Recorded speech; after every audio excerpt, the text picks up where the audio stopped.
Good evening, everyone. Good evening, Charlene. Good evening, Dungeon Matron. And good evening, Paul. Good to see you. Hello, nice to be here. Thank you for having me. It's a pleasure. I mean, I did start skimming through these two books you wrote. Yeah. I need to go into a bit more depth reading them, but this is the kind of thing I wish I had 30 years ago. Well, I wish I'd written them 30 years ago. I really enjoyed it, but yeah, I had to wait till I think I was probably about 45, 46 before someone stumbled across my website and said, "Hey, do you want to write a book for us?" So, of course, the answer was yes, and I wrote two. So. Okay, but the writing came fairly late in your gaming and modeling career. So how about you start by telling us about yourself? Yeah. Well, I was born in Norway, moved over to, although my parents were British, moved back to England when I was 5 years old. But it was actually whilst I was in Norway that I had my first encounter with the hobby, if you like. I ended up in a gift shop where they were selling Airfix models and toy soldiers, and I was drawn to a couple of boxes of Napoleonic. I think they were 1/32 scale. They were the largest scale soldiers from the Battle of Waterloo, and I think from that early age and getting to England, I was very absorbed by the Battle of Waterloo, Napoleonic warfare, and certainly at primary school, I'd come home in the evenings and I would read books on Waterloo, Wellington, Napoleon, and paint these toy soldiers very badly. We used to war game with them. We'd build fortifications out of Lego and then use glass marbles to smash the fortifications to pieces. And the winner was the one with the last man standing. And then I discovered in the mobile library a book on wargaming, and I began to get interested in wargaming rules. And then I think when I got to secondary school, a friend of mine turned up with a 25 mm pre-slaughter figure. The ones who put in the basis, all right. Yeah, the ones that with the puddle bases. Yeah. It was like before, and we used to base them onto pennies. We used milliput back then, but yeah, he just turned up with these Dungeons and Dragons miniatures, and it's like, wow, they're cool. Where are they from? And I was actually at school in Lincolnshire, not far from Newark, where I think they call it the lead belt in the hobby, where Games Workshop sort of originated from, because there was a lot of hobby that went on.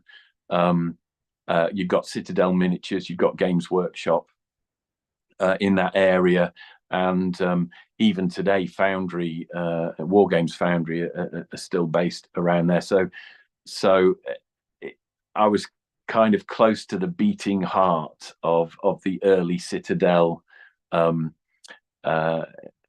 experience, if you like, and we would literally at lunchtime, whilst all the cool kids were playing football or fighting or whatever, running around with the ties wrapped around their head, pretending to be Rambo or something, we'd be standing in the corner swapping miniatures, like swapping a zombie for a goblin or whatever, and we just started playing a lot of Dungeons and Dragons, and it was during that time that I think it was second edition Warhammer came out. It was in a box, and one of the group got the second edition. I bought the third edition when that came out, which was the hardback book, and I think it probably took me best part of 30 years to get Rick Priestley to sign it. Ooh, But nice. that was one of the things I managed to do, because he wrote the forwards for my modeling books. So I brought along books from my childhood and said, "Will you just sign these, please?" And he did, which was great. But yeah, I started playing Dungeons and Dragons, and then when we got into Warhammer, you could play a game of Warhammer with a unit of 20 infantry and 2 cavalry miniatures. I mean, that's all you needed. Or you could have Bugman's Dwarf Rangers, 20 Dwarf Rangers and Bugman's Cart, and that was enough for you to field. It's not like now where you have 36 units of 3 million. Yeah. So yeah, different types. So yeah, we would war game on. We'd go around and put a tablecloth over a dining room table. We'd put some books underneath to make hills. There might be some candlesticks or something that we used to make a forest out of. It was all very make do kind of, grab anything. Oh, that'll do for a piece of terrain. And then it just kind of developed from there. I did send you, I think, because I was 16, and I did send you pictures of a tower that I built out of balsa wood. And so, because this was back in the day, I mean, this is what, 39 years ago I built that. I built it in sections out of balsa wood and card, painted it, and that was something I created when I was sort of 16 years of age, and it was done in pieces so that you could put miniatures inside. But this is back in the day when Warhammer came with cardboard buildings that you could templates for cardboard buildings that you could cut out and put together.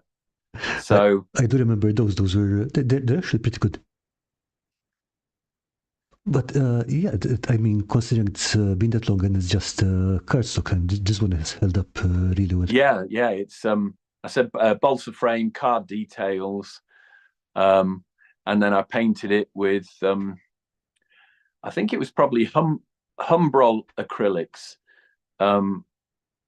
because there was a point that I can remember in time that was just before Citadel paints came out. Humbrol used to do, well, they still do the enamel paints, but they started to bring out a range of acrylics that had quite a distinctive smell. I can remember it wasn't as bad as the enamel paints, but it was kind of fusty, almost moldy. It was very strange. You'd open this pot of paint and it had this like moldy smell to it, but acrylics were new in the hobby then, and I may even have used some of the kind of artists' acrylics that were really expensive back then from the local art shop. Right.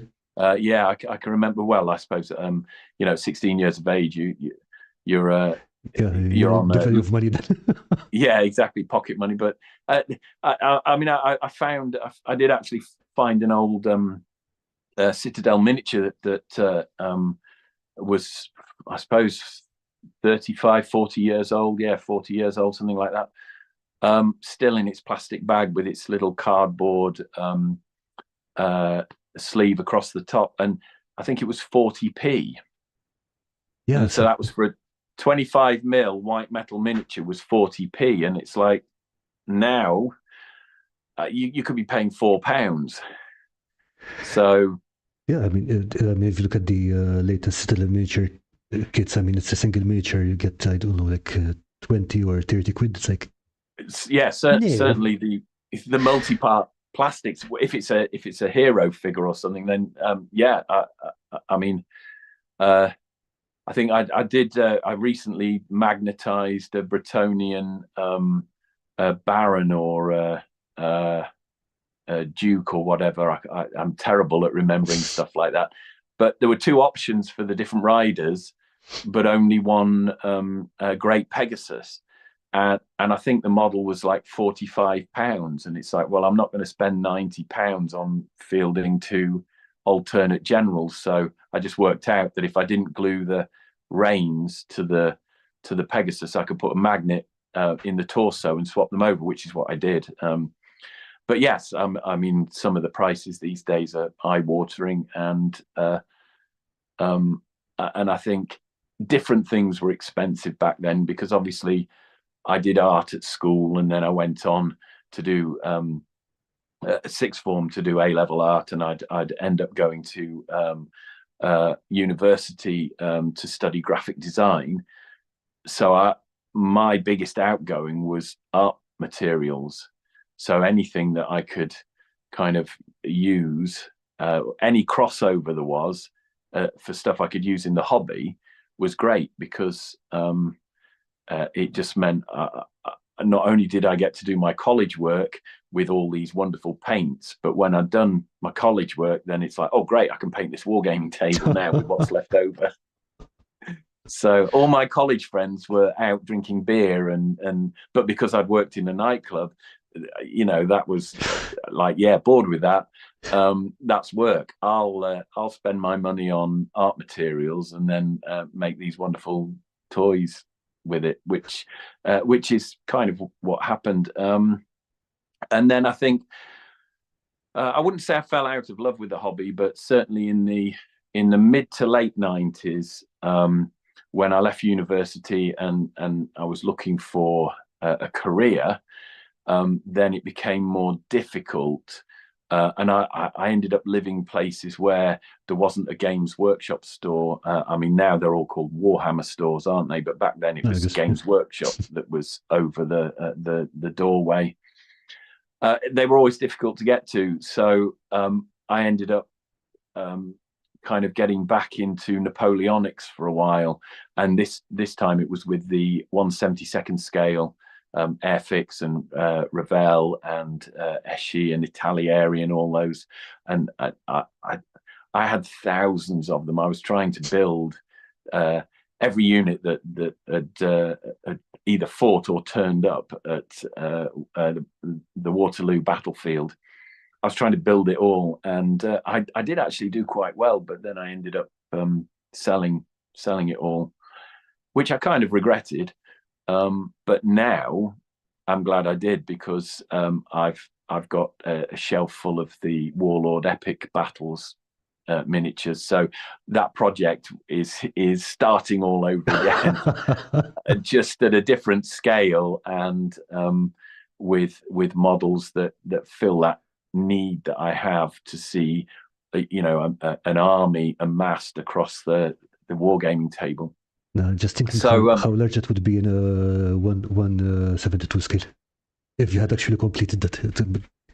Yeah, I think it's I was trying to keep the physical unit sizes down, and I got some rules where roughly 20 figures worked, but it's weird, because now if you look at like Black Powder and the 28mm scale, you get a box of 20, 30, 40 miniatures, depending on what they are. By the time you've painted them all, and yes, it takes a while, but you glue them onto a base, they kind of take up the same size, the same footprint, the same amount of area.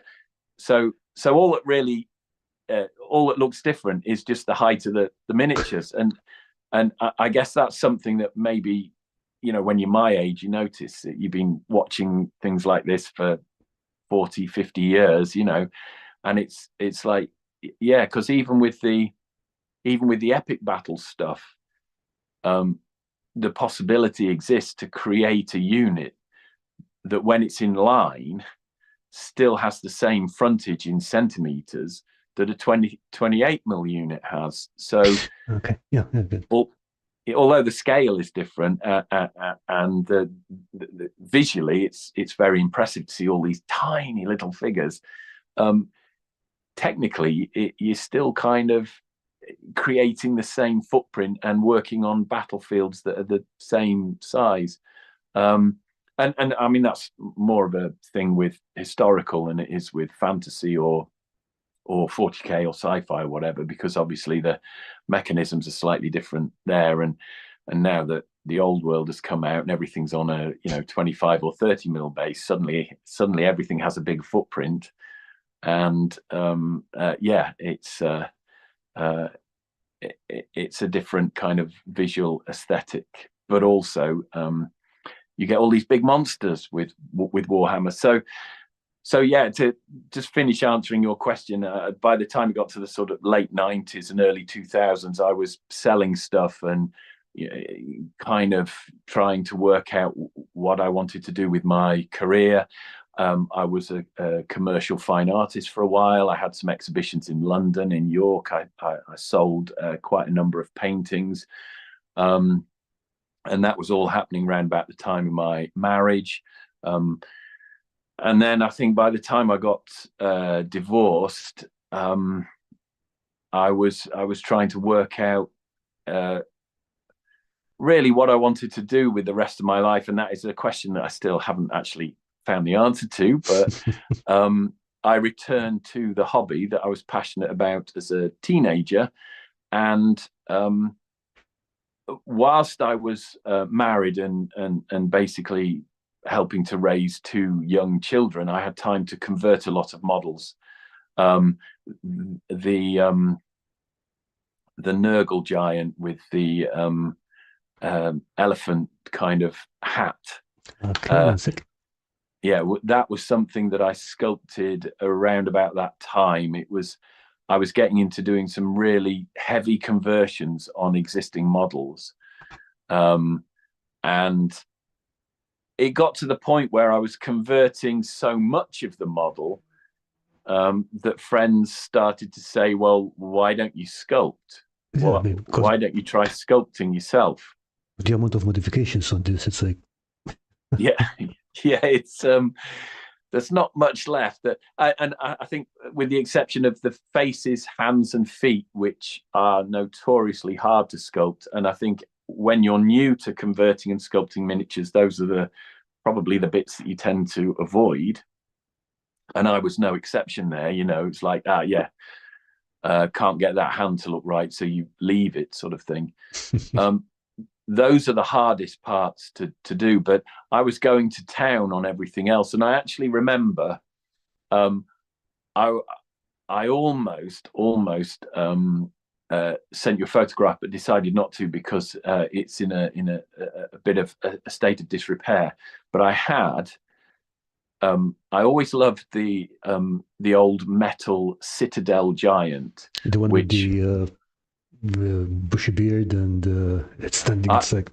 No, that's the Marauder giant. That okay, one came. Right. So this one was from the 1984 catalogue or something. There was the blue Citadel catalogue that had the green dragon on the front. The green dragon was sculpted by, I think, one of the Perrys. The giant was sculpted by one of the Perry twins. Now that was affectionately known as the chicken dragon, because it was the size of a chicken when it was put together. And actually, the size of an actual real life chicken. Yeah. Whoa, okay. It was a big model, but it was sculpted in sections because it was in metal. It really pushed the boundaries of the technology at that time to its limits. And apart from weighing, several kilos, but it was way off the kind of pay scale, anything that a 14-year-old or whatever could afford. But they did a giant as well, and I'm trying to remember how much that actually retailed for at the time, because now it doesn't seem like it's that expensive. But whether it was £25 or something, but that was back in the day when a can of pop or soda cost 5p, a packet of crisps cost 3p. And like you said, a miniature would cost 40p. 40p for it. Yeah, exactly. So it was expensive. It was something that we couldn't afford. And of course now, if you ever see the Citadel giant, it's the one, I think it had 5 heads, several different hands, and I think one of the hands might have been clutching a captive or something.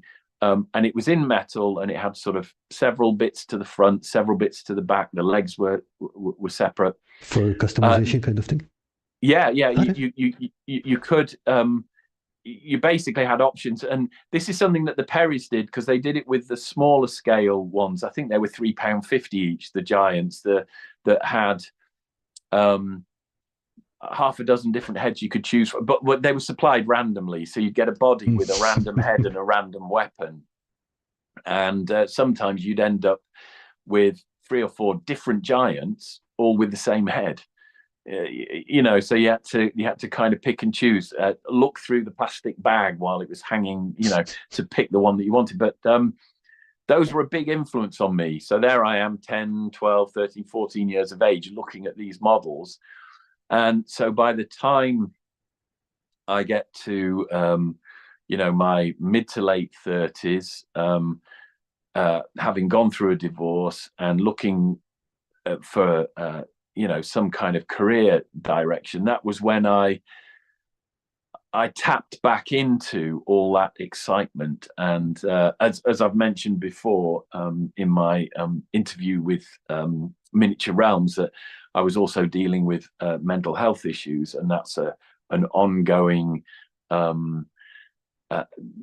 aspect to my kind of life and my personality. The long-term struggle that I've had with that.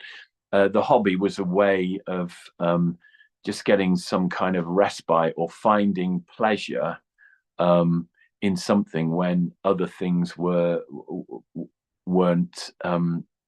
having a positive impact on my health. So I plunged back into my childhood, the part of my childhood that I enjoyed, that was meaningful. And it was at that point that I thought, because I really did come out of my divorce with literally just the shirt on my back and a van full of toys, because my ex-wife happened to place no value on that. So it was like, take your junk with you when you go, kind of thing. And so I did willingly, because I was able to set up my own business then as a trader in secondhand Warhammer and wargaming miniatures. And as I said, during my marriage, I was doing all these heavy conversions. I ended up with I'd picked up off eBay just one giant head that came from this Citadel giant, which is why I ended up talking about that and the chicken dragon.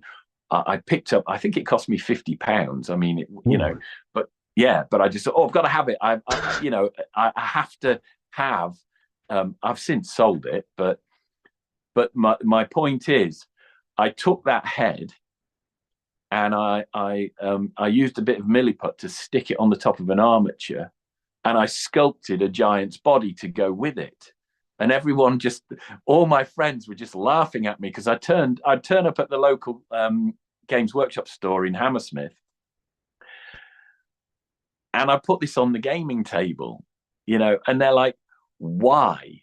Why did you spend 50 quid on a metal head and then sculpt the whole giant to go? Why didn't you just sculpt a giant from scratch?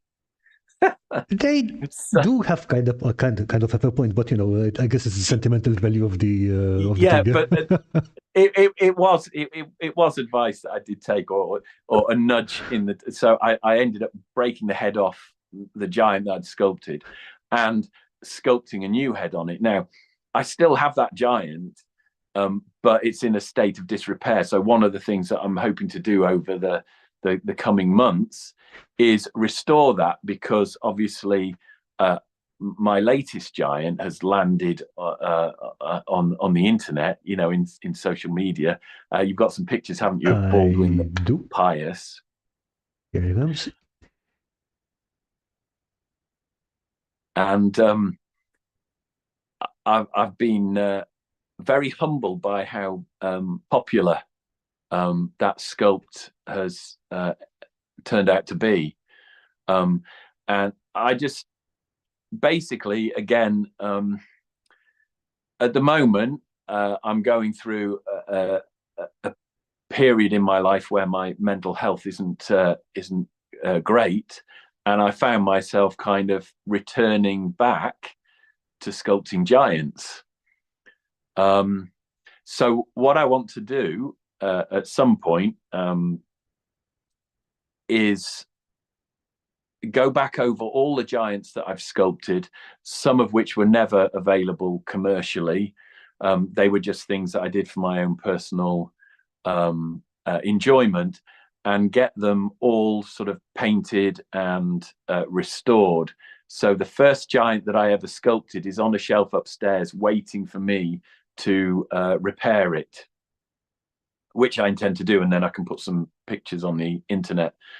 But that's the sort of the beginning of the story that led to Baldwin here being created.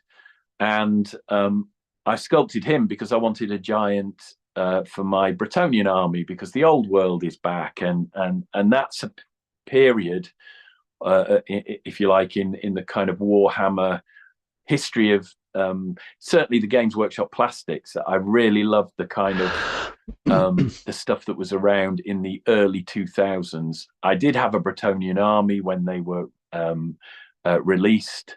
I can't remember what edition it was. I want to say fifth, because I was thinking it might be. It was the Warhammer rulebook that was basically red, and it had the Warhammer kind of emblem on the front of it, the hammer on the front, and I think it might have been around about the time as well that Skull Pass came out. But I worked for Games Workshop in retail for a little while during that time, and one of the things I was doing was not just getting into Lord of the Rings and Middle Earth, but buying armies, because at that time you had a reasonable staff discount. So although you weren't paid a great deal, if you turned it into toys, it was cool, you know. And of course, it was something I did for a while. But for me, my experience of the store that I was put in, and one manager in particular, wasn't a good one, and so I didn't actually like the way that the situation was handled by Games Workshop. So when they offered me a permanent sort of full-time job, I actually turned it down, because I think the experience I'd had, I mean, I really enjoyed it. It was one of the most enjoyable jobs that I'd had throughout my entire career, you know, just opening up a Warhammer store in the middle of London, and you know, and just talking hobby and selling hobby and doing all the painting. It was a fantastic job, but I was unfortunate to end up in a store with a manager who wasn't the nicest person, and we clashed. And I don't think Games Workshop handled that correctly. They didn't handle it in a way that made me want to stay with the business, so I didn't. And that seems to be a theme with me. So you know, I'm not having a pop at Games Workshop. I've worked for other companies as well, and it's like, no, I'm not. I don't fit the corporate mold. If you know. Yeah, I mean, it's not for everyone. Let's put it that way. Yeah, and I think when you're a creative person as well, I mean, I don't have a creative temperament in the typical sense of the word. I'm not precious about what I do. I do stuff because I enjoy it. I like to have a certain degree of freedom. And if someone tells me to do something, the first question I often ask is why. And you know, and then if you're in the corporate world, that doesn't really that's not a good career move. You know, oh, do this, why? You know, so I thrived on doing my own thing, really, and that's how the Battleforge came about. So it all followed the divorce, the brief experience that I'd had with in Games Workshop retail, and I've often said this. I'm sure that if I developed my sculpting skills at a younger age, although I started technically sculpting when I was like 15, I even did an O-level in it, but that was more the art side of it, you know. So we'd go off to Paris and we'd go around all the museums, and then I'd come back full of enthusiasm, and I'd create these smooth lumps of whatever, and it'd be oh yeah, that's the kiss, or oh, that's love, or oh, that, you know. And yeah, great. But if I'd started sculpting sort of toy soldiers when I was 16, I mean, I met Dave then, who had QT Models and Museum Miniatures. He still runs Museum Miniatures. QT Models was the 25, 28 mil side of his business, and he did actually sell that to focus on 15 mil, and now he does a lot of digital sculpting. I think if I'd had more confidence and I'd started sculpting then, when I first met Dave, then maybe I could have got a job in Games Workshop Studios, and that might have been a completely different experience for me, rather than the retail side of things. I mean, there are two different worlds. Yes, yeah, exactly, and so maybe that would have been a different journey, but it wasn't my journey. However, I learned a lot about the hobby whilst I was with Games Workshop, you know, the retail side of it and so on, and that was quite interesting. And that kind of inspired me to say, well, you know, why not have a go yourself? So, of course, tumbling out of a divorce with some sculpting skills, I began to think about, and of course, I got this van full of toys as well to sell, so that I could actually eat. So yeah, and I think I've sent you some photos as well, haven't I, of the previous giants that I sculpted. So it's like Baldwin here. He's almost like a bookend to a very difficult time in my life. So during the final few months of my marriage, and whilst I was going through my divorce, I sculpted the Imperial giant, which is the original sort of Battleforge giant. And it was heavily influenced by the early Citadel stuff. Now, this is the same body and the same set of arms, but I sculpted it so it was all interchangeable. There are 10 different heads. There are something like 6 different weapon hands. I've just recently dug out some old masters that never went into production, and I've given those to Ainsty, because Ainsty Castings bought the Battleforge from me. So you can still get this giant from the Battleforge website, battleforge.co.uk, and it's owned and run by Ainsty, and they cast these up in resin, and they do a beautiful job. Okay, I'm just going to post the link to the Battleforge in the chat, and we do have a few messages to catch up with. If I could interrupt you for a second. Yes, sure, yeah.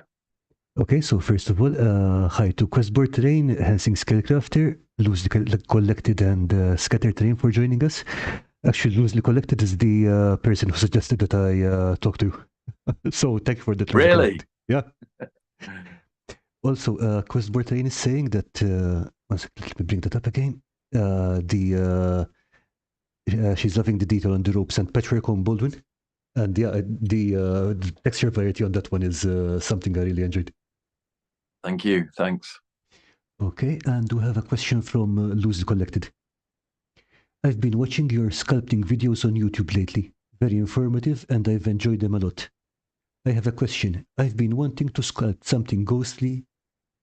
I've been wanting to sculpt some ghostly figures, something like the Night Hunt.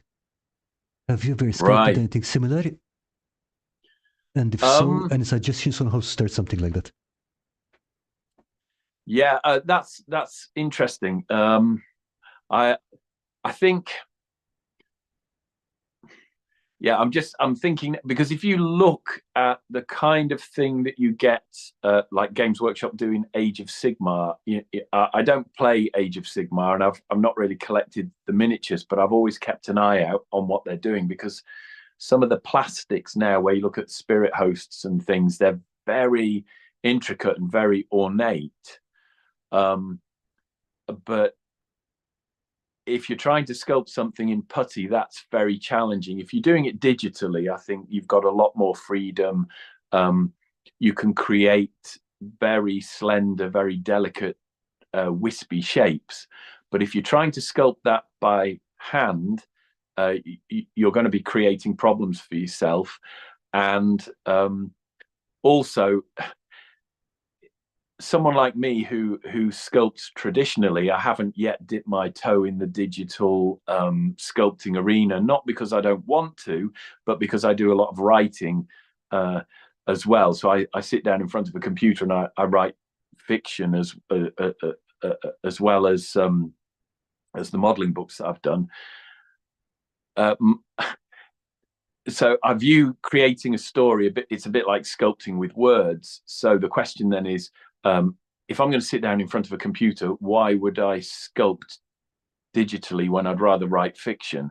So I sculpt because I enjoy working the putty, which then has restrictions, like physical restrictions. So to answer the question, if you've never done anything like that before, a good miniature to look at is the old Grenadier Ghost, and that was sculpted in a way that was basically a skeleton face and skeleton hands, combined with this shroud that was quite linear and ethereal looking. So it might sound a bit strange, but I would actually say start with an undead miniature that was draped in cloth. And when you sculpt it, put little tears and holes and sort of nicks in. You can actually see it on the photo that's up at the moment. If you look at the left-hand edge of the screen, where the thick leather jerkin is stitched, and you can see these little black lines and things where I've kind of frayed the edges of it. Near where the red patch is, there's that white bit of fabric. That's the kind of thing that you want to try and put into the fabric. And then if you create something that looks old and worn and kind of maybe rotten or decaying, you're halfway there. Then it's just a question of how you paint it. Do you paint it black like the ring wraiths from Lord of the Rings, so it's black shrouds, or do you go and start painting sort of bright green like the Army of the Dead?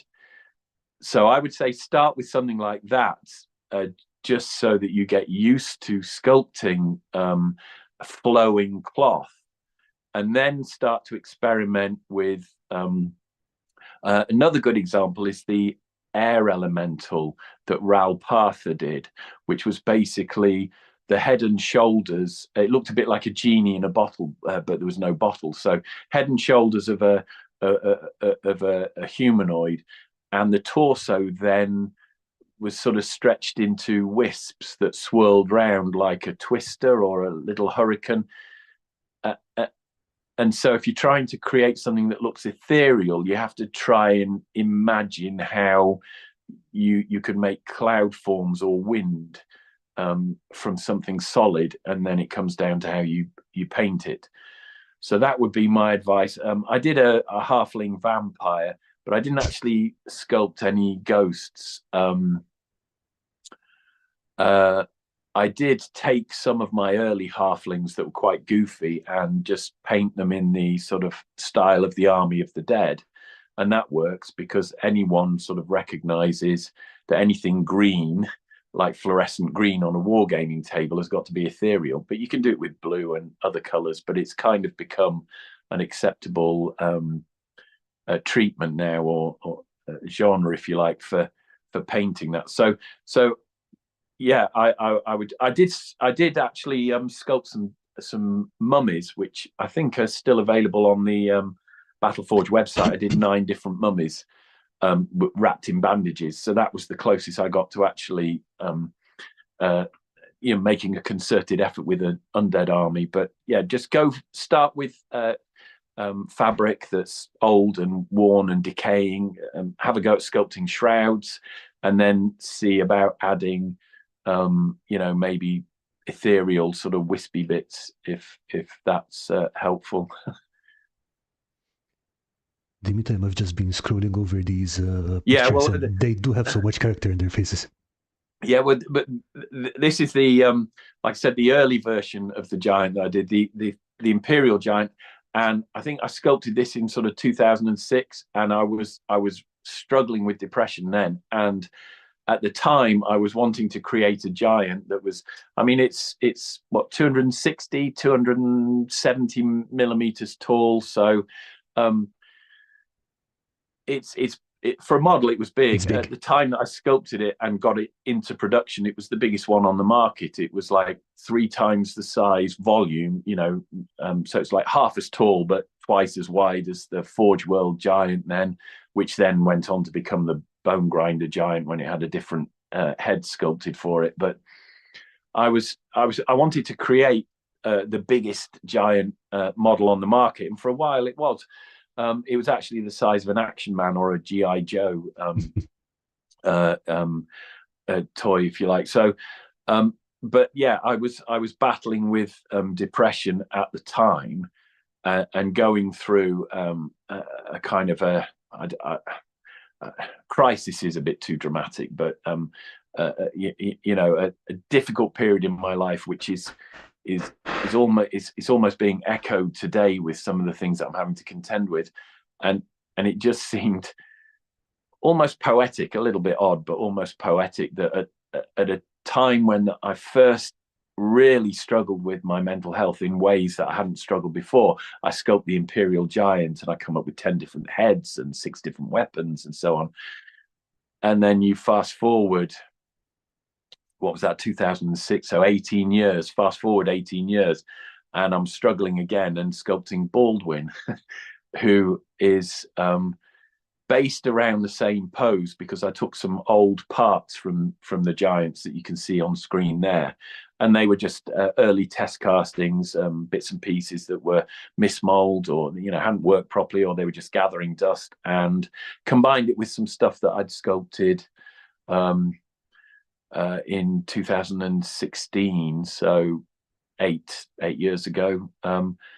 Combined those to create Baldwin, and just basically applied a new surface to the model, sculpted new texture and new surface and new details. So to me, all of the giants that I've created, they occupy quite a special place in my heart, if you like. There's a sentimental or a nostalgic element to for me personally, on top of whether or not people actually like the work that I do.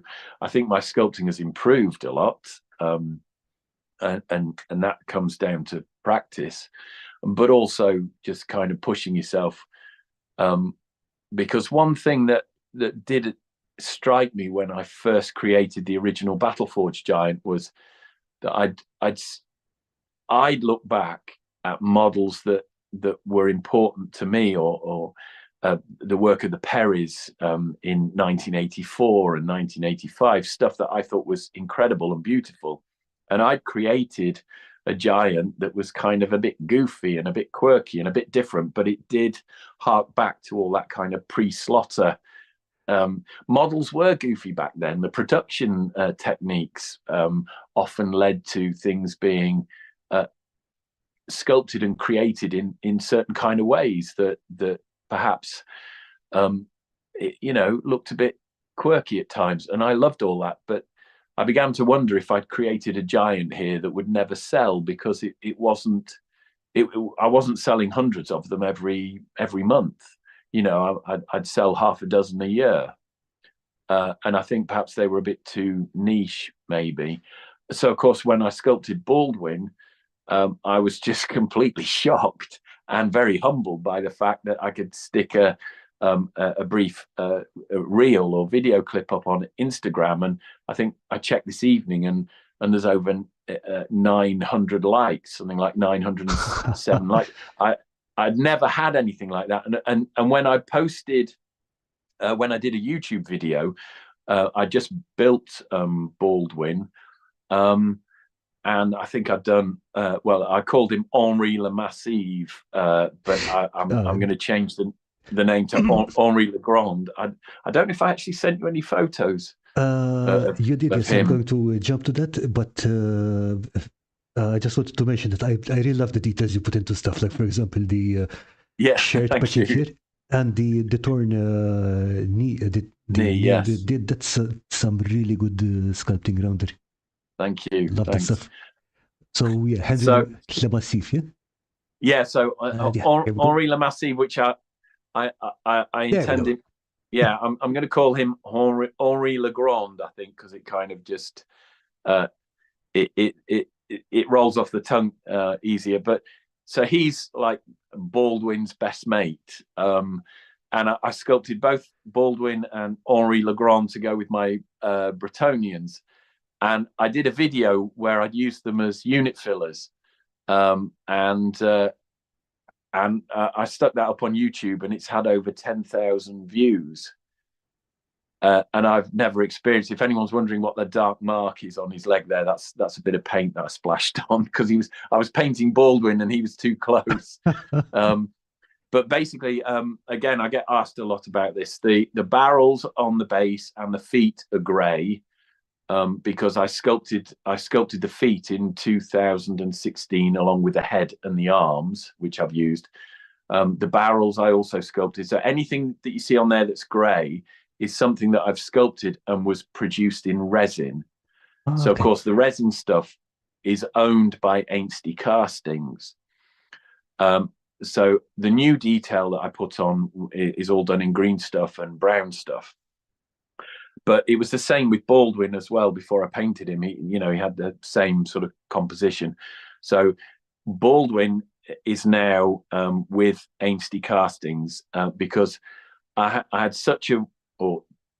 had such a warm reception on the internet, Facebook, Instagram, YouTube, that I actually sculpted him again. I'd enjoyed it, but I sculpted him again in pieces so that he could be,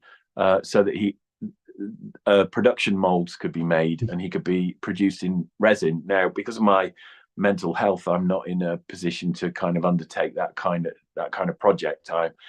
I'm on a different journey, but because I'd used elements in creating Baldwin and Henri Legrand that are now owned by Ainsley Castings, they own the IP. I felt it was only fair that that the model goes to them when I'd sculpted the production version again. And that's what's happened. So they are now adding Baldwin to the Battleforge range, and he will be available in January. And I'm tempted to do the same here with Henri Legrand, do a production version and just give that to Ainsley. I get some toys in return, which is cool. But for me, I'm sculpting, as I said, just really for my mental health, and also because I've got some old world projects that I do actually want to get some painted armies finished with some unusual elements to it. Kit bashed miniatures, some stuff I've sculpted myself. But yeah, so many people ask me, where can I get Baldwin? Where can I get Baldwin? That I sculpted him again, and now the answer is you can get him in January from Ainsley Castings off the Battleforge website. So hopefully people will. And if Baldwin is popular, I have got a giant that I started sculpting probably 15 years ago. I just built the armature, so the basic form, and it's a female giant. So people have been asking, or they've been saying, Baldwin needs a wife. Baldwin needs a wife. Well, he's going to get one. So, okay. So yeah, that's as I said, and it's kind of nice that these giants sort of the early one and the late one bookend that kind of battle with mental health that I've been having. That in two of the most sort of darkest times in my life, I'm creating something that other people are enjoying, which is great. It's good, Yeah, I mean, that's beautiful work. It's thank you. Lucy Collected is saying those gigantic unit filler giants are awesome. Yeah, they definitely Thank you. Thanks. So, if I can sidetrack you for a second, I did want to ask you, because you just mentioned making the production miniatures. When you're working on when you're creating a multi-part model, how do you work on that? Do you literally create every part separately? Do you build a big one and then you cut it up? Because I've always wondered about it. Personally, I create all the parts separately. I don't know how other sculptors go about it, whether they actually sculpt something and then cut it up, but that's something that I've chosen not to do. I might, so I'll create an armature, which is basically a wire structure. Mm-hmm. Sometimes it's called a dolly. And I think the difference is basically a dolly is a human body or the body of an animal. an armature is just a structure that, so if I was going to sculpt a tree, I wouldn't call it a dolly, I'd call it an armature, because it's a different. So that's just, you know, how I use the terminology. But yeah, so I create a dolly, and I may put on like a layer of milliput normally, because that sets really hard. Green stuff is quite flexible, so if you try and use that in a large model to create the structure, it's still a bit bendy and a bit rubbery, even though there's wire in it. So I'll use milliput, because that gets you something that's rock hard when it sets. And I normally leave a gap, so I'll leave the wire exposed at the point where I intend to cut or turn it into parts, so that I can at least check that the pose that I have in mind works before I've started sculpting. I get you. Okay. So I'll do the pose. Yeah, I'll do the dolly in the pose I want, and then I'll snip all the bits off because I've left little gaps. But then you have to turn the bits that you've snipped into sort of sockets. So if it's arms, now depending on the model, again, different sculptors tackle it in different ways. Some sculptors might do a tunic, and it's just a straight cut, so that at the top of the arm, you just go straight down, and you might put a pin in the arm, so that when it's cast in resin or whatever, or metal, there's a locating pin, and you just bring the two together and glue them. I tend to do things that are more like a ball and socket, so people can choose the position of the arm or the head a little easier. So wherever I can, I try and I get as much freedom in the building of it as possible. So yeah, and then if it's being created for a production mold, so it's basically going to be produced commercially, at some point before you decide how you're going to sculpt each individual part, you need to have a conversation with the person who's making the mold, because there may be like technical restrictions on certain things. So a good example of this, actually, if we could bring it up, is the cloud giant Coming up. Yeah, because I haven't actually finished that. It needs detail on it, but it's almost complete, and it did feature on a YouTube channel, and I call it a cloud giant because somebody made a comment, where can I get the cloud giant from? I don't know. It gives me a strong BFG vibe. Yeah. So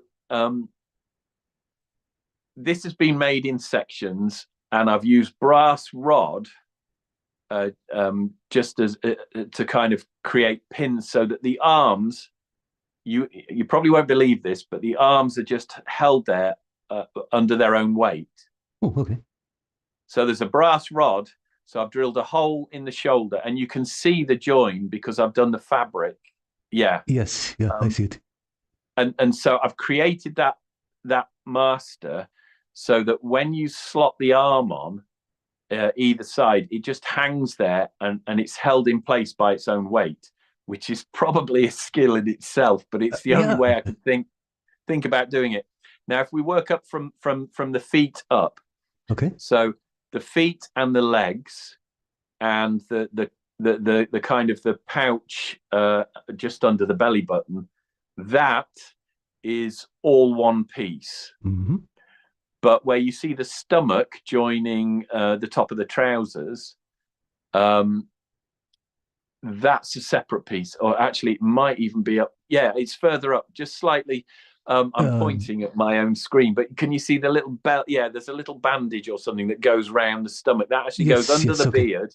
Yeah, so that's where the legs divide from the torso. Okay. So the torso sits on that layer of sort of bandage or wrapping, and goes all the way up to the neck. And then the neck is the ball and inside the head is basically the socket, and the head is resting. So I've divided the giant into those parts based on 1, 2, 3, 4, so 5 parts, yeah? Yeah, based on a conversation with the guys at Ainsty, because I was sculpting this a long time ago and never got finished. Now, I think there's another photograph of the back of the head that shows the, Now, I haven't done this yet, but if it goes into production, then those pigtails, ponytails, those plaits, they are going to have to be separate. Oh, okay. So that's why there are these what could be copper bands halfway through the hair, because that's where I'll have to cut each of the pigtails off, or the ponytails, or whatever you want to call them. So you've got these 3 hoops around the hair sitting just around the back of the neck. So if the head goes into a mold to be molded in resin, the 3 plaited sections of hair will be separate, and you'll have to glue those on, when you buy the model and get it home.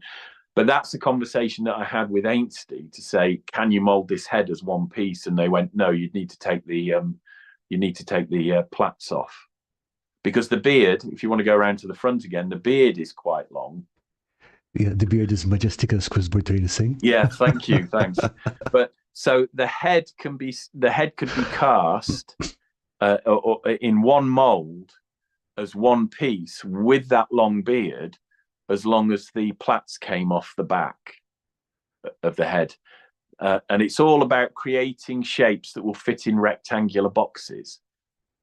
And I think it's not that it's impractical to do it. Physically, you could cast the head in one piece. It's just it would take a multi-part mold, which would be super complicated to make, I guess. And it's the volume of rubber as well. Okay, yeah. Because if those plaits at the back are 1.5 inches long, you have to make a mold that's 1.5 inches deeper or taller than you would without them. And then, of course, the mold is also 3 inches wide and 6 or 7 inches long or whatever. So it's an economic decision that you're making as well, in that why use all that rubber to cast the head up in one piece when you can cut it into smaller pieces and use 1/3 of the rubber? Yeah, this kind of mold making decisions seem to be like kind of a science just by themselves. It's it's the same when you're sculpting 28mm figures to go in a metal mold.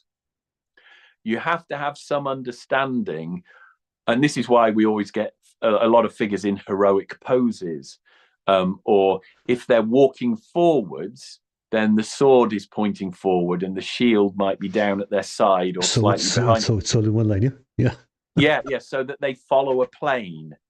So you have to, when you're sculpting a 28mm metal miniature, I mean, it's the same for 15mm, 6mm, but something in metal that's 28mm, if you want to cast it as a single piece miniature and not have heads separate, arms separate and all that, you have to understand how it would lie flat in the mold, because the mold is basically a disc, and you are lying the figures down, and it's centrifugal force that's pushing the metal in.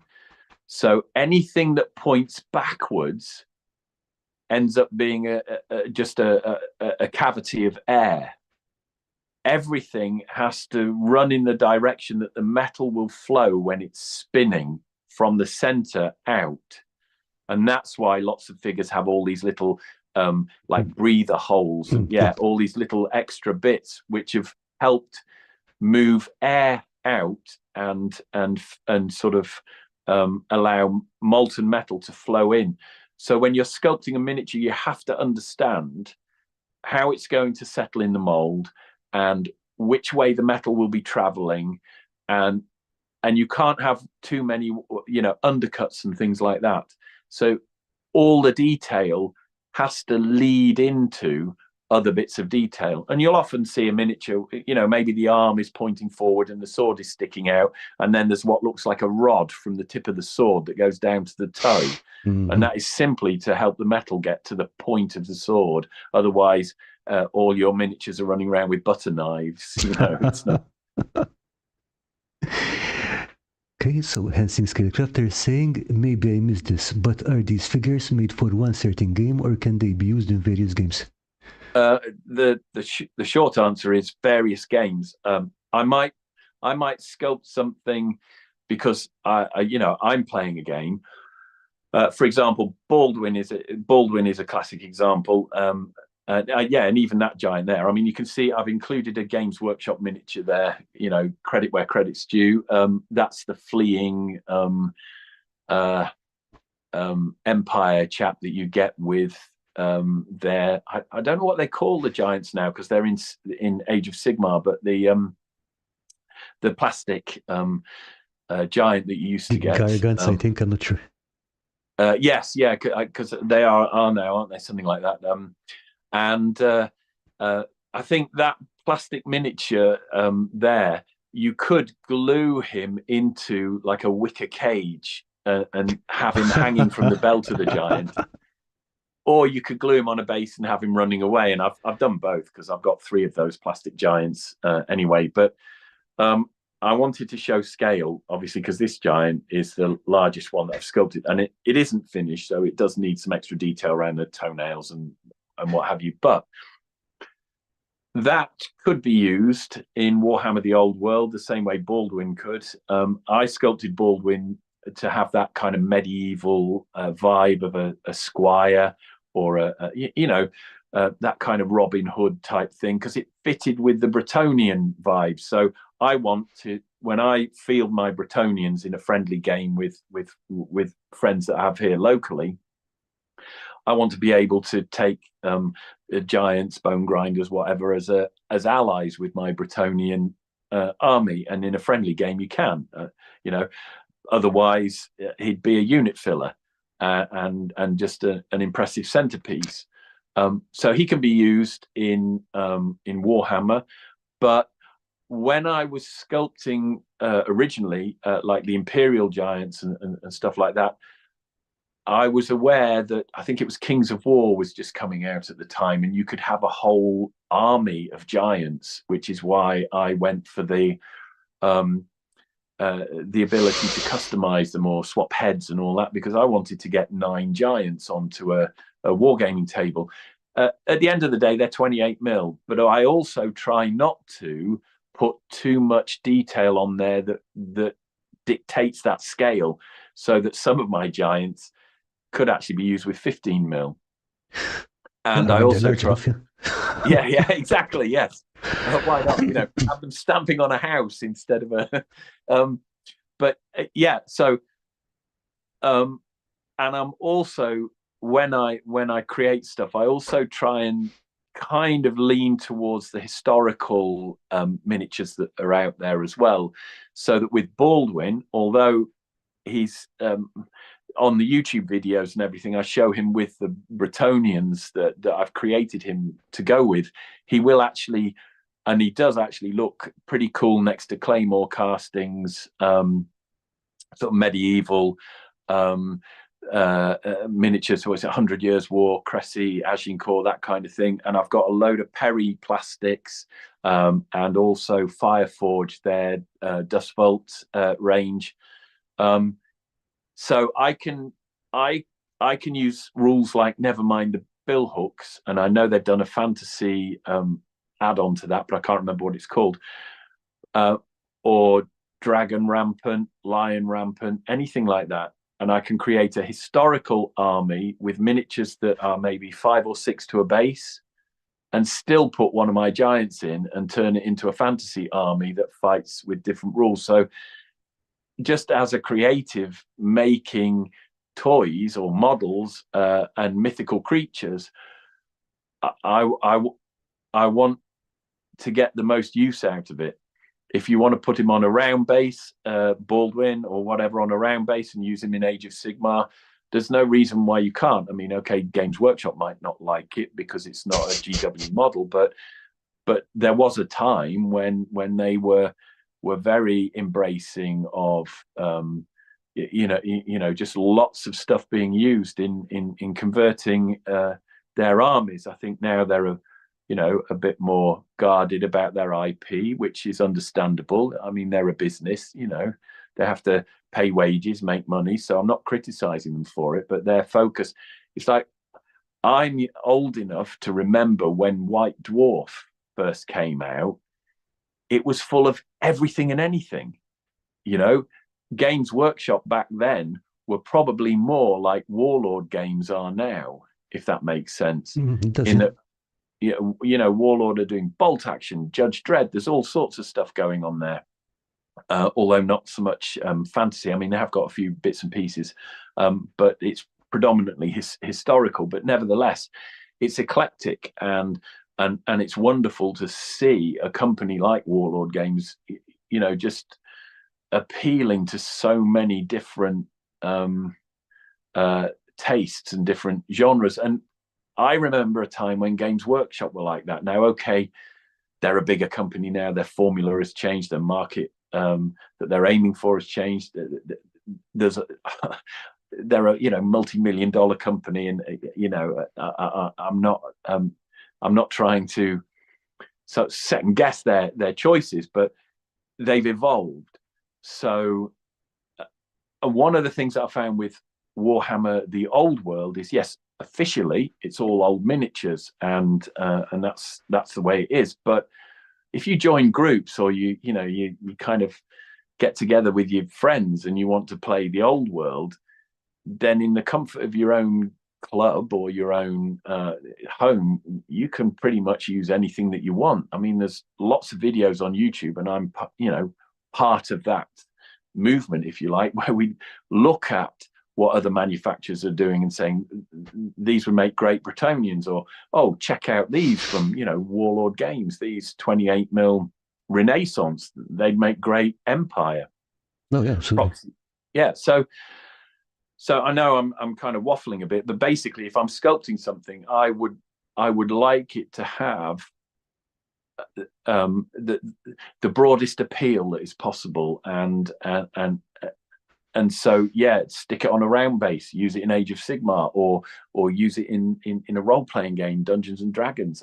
I mean, I sculpt a giant, for example, because I love sculpting giants. So yeah, use it however you want. I mean, paint it and stick it on a shelf and just look at it. I mean, that's kind of what I do more often than not. So I actually do want to take some of the giants that I have sculpted and try and give them a bit of a sci-fi or World War weird sort of twist to it, because I would love to see a game where you've got like World War weird, or World War III or whatever. You've got you've got Germans or Russians or whatever, an American. Imagine a unit of American GIs with some Sherman tanks and some other bits and pieces, and then in the background there's a giant holding a tree with a World War II American helmet on, and maybe some stars on his shoulder or something.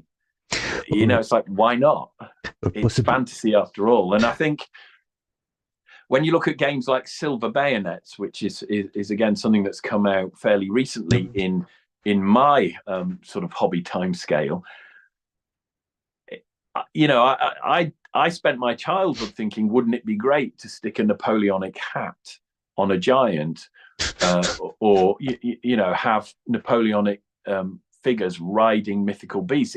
It kind of works if you're thinking about ancients like Romans or Greeks, or Byzantines, whatever, because the mythical creatures are part of that time in history. So you could quite happily take a historical army and fight the Battle of Troy and have a Trojan horse, and bring in a Cyclops or a Hydra or whatever, Jason and the Argonauts. It's all there waiting to be to be used, but there seemed to be for a long time this kind of line that nobody crossed. I mean, can you imagine the Battle of Waterloo fought with the historical armies on a battlefield, and then there's half a dozen giants with stitched together clothing that kind of half looks Napoleonic. Now, I think it was, I don't know if it was alternate armies. I know they did. There was Flintlock, which was a fantasy reinterpretation of Napoleonic themed armies. Oh, okay. And they've been around probably since I was young, but it's never really been that mainstream. But Not I just really a big think thing, now, but it is interesting. I mean, like when you mentioned the World War II giant, I was imagining one with wearing a tank turret for a helmet or something like that. yeah, exactly, exactly. In fact, that's so cool. I might have to sculpt it. So yeah, really, really cool idea. But that's kind of, that's the thing, as I said, that makes the hobby for me something that I love, because we all need rules to game by, and we all need these kind of structures in order to have a strategy battle or play something. But once you start pushing those boundaries and breaking those rules, it starts to get fun and interesting. So yeah, I mean, why not have a giant wearing bits of tanks or battleships or what? I mean, yeah, absolutely. Yeah, I mean, rules are for gaming, but they're also a good starting point for creativity. Exactly. Yes. Yeah. And so that's kind of where I am with the stuff that I do. It's just like, yeah, let's try and make models that I can add to stuff that's already out there. So let's see. Loosely Collected is saying the ghost figures I want to make would be trench ghosts for Trench Crusade, but I love weird stuff like Turnip 28. Yeah. I'm very into Turnip 28 at the moment. I've experimented a little, and I did actually show off a couple of models on the Miniature Realms interview there that I've done. And I think if you're interested in that kind of thing and you want to do ghosts, I know that Silver Bayonets, I think it's Nick Ayres, North Star Miniatures have brought out some plastic Napoleonic spectres or something. Ooh. If you search for those and you find those, they're basically Napoleonic soldiers that have wispy edges, and their cuffs turn into these they almost look like flames, but they're kind of ghostly wisps. If you want to do something like that, then I guess what I would think about doing is doing the trench coat and the helmet and maybe the boots and the gun, and perhaps no head or face and no hands. So it's like the ring wraiths. You never see a face, you never see the hands unless they're wearing yeah. So you've just got the chin strap and then the hat or stuff like that, yeah? Yeah, exactly. And if you look at how you see some illustrations that were or paintings, contemporaneous art from Napoleon's retreat from Moscow, and you look at how the whole kind of appearance and uniform of any army deteriorates when they're in retreat like that. Yeah, you've got some wonderful ideas for creating sculpts for things like Trench Crusades and what have you, particularly if you're mixing different genres like medieval armor with World War II or World War I clothing. Okay, and also Lucy Collected is saying, I'm not always a fan of green stuff. I do enjoy mixing it with either milliput or epoxy sculpt, but most of my work has been on smaller stuff added to small figures. To be honest, I never really enjoyed the feeling of green stuff myself, and I mostly work in milliput when I sculpt something. Although I do mix it with a bit of Play-Doh just to make it more sculpt more easily. That's interesting. I've not tried that because I don't know how that would go through the molding process. That's a variable that I don't have to worry about, for example. Yeah. So because I mean, apart from eating Play-Doh as a child and spitting it out because it tasted bad for obvious reasons. You see, I'm just trying to think how to express this, because there are lots of different putties out on the market, and I can remember when I was sculpting the giants, everyone was, oh, you shouldn't be using green stuff, you should be using Procreate. But wait. And I did actually use Procreate for a couple of models, and it stuck to the rubber when the molds were vulcanized. And there was no kind of reasonable explanation for that, because the green stuff or the milliput that I'd used in other models that went into the same mold didn't stick. But when the mold was made and cut and opened for the first time, the Procreate basically burst apart. And we have to bear in mind that, you know, it was experiencing pressure and temperature that's more akin to the surface of Venus than Earth, you know, like 300 degrees. And that's why I use milliput and green stuff and brown stuff. It's not that I don't like the other things that are out there. It's different if you're sculpting for resin, because the heat and the pressures aren't the same. You've got vacuum chambers to draw bubbles out of the rubber and so on. But you can make stuff out of plastic card or even foam board and cast it up in resin. But if you're going through the vulcanizing process to create metal figures in a mold, then it has to be quite robust. So I tried and tested Procreate, and it didn't work with the mold maker that I had at the time. So that I'm not criticizing the product, because other people use it and it works for them. It's just, you have to work with a mold maker, and you have to make masters that they can create molds from. And who knows, maybe it was the rubber, maybe it was the molds that we use, but they work for everything else that I'd sculpted. So you kind of, your choices are based on whatever it is you're trying to achieve. If you're sculpting for personal reasons and to create your own stuff, then it doesn't matter. Use Play-Doh, use plasticine, use anything. It doesn't really matter. But there are technical things that you have to bear in mind when you're doing it commercially. So that's why I stick with milliput and green stuff and brown stuff.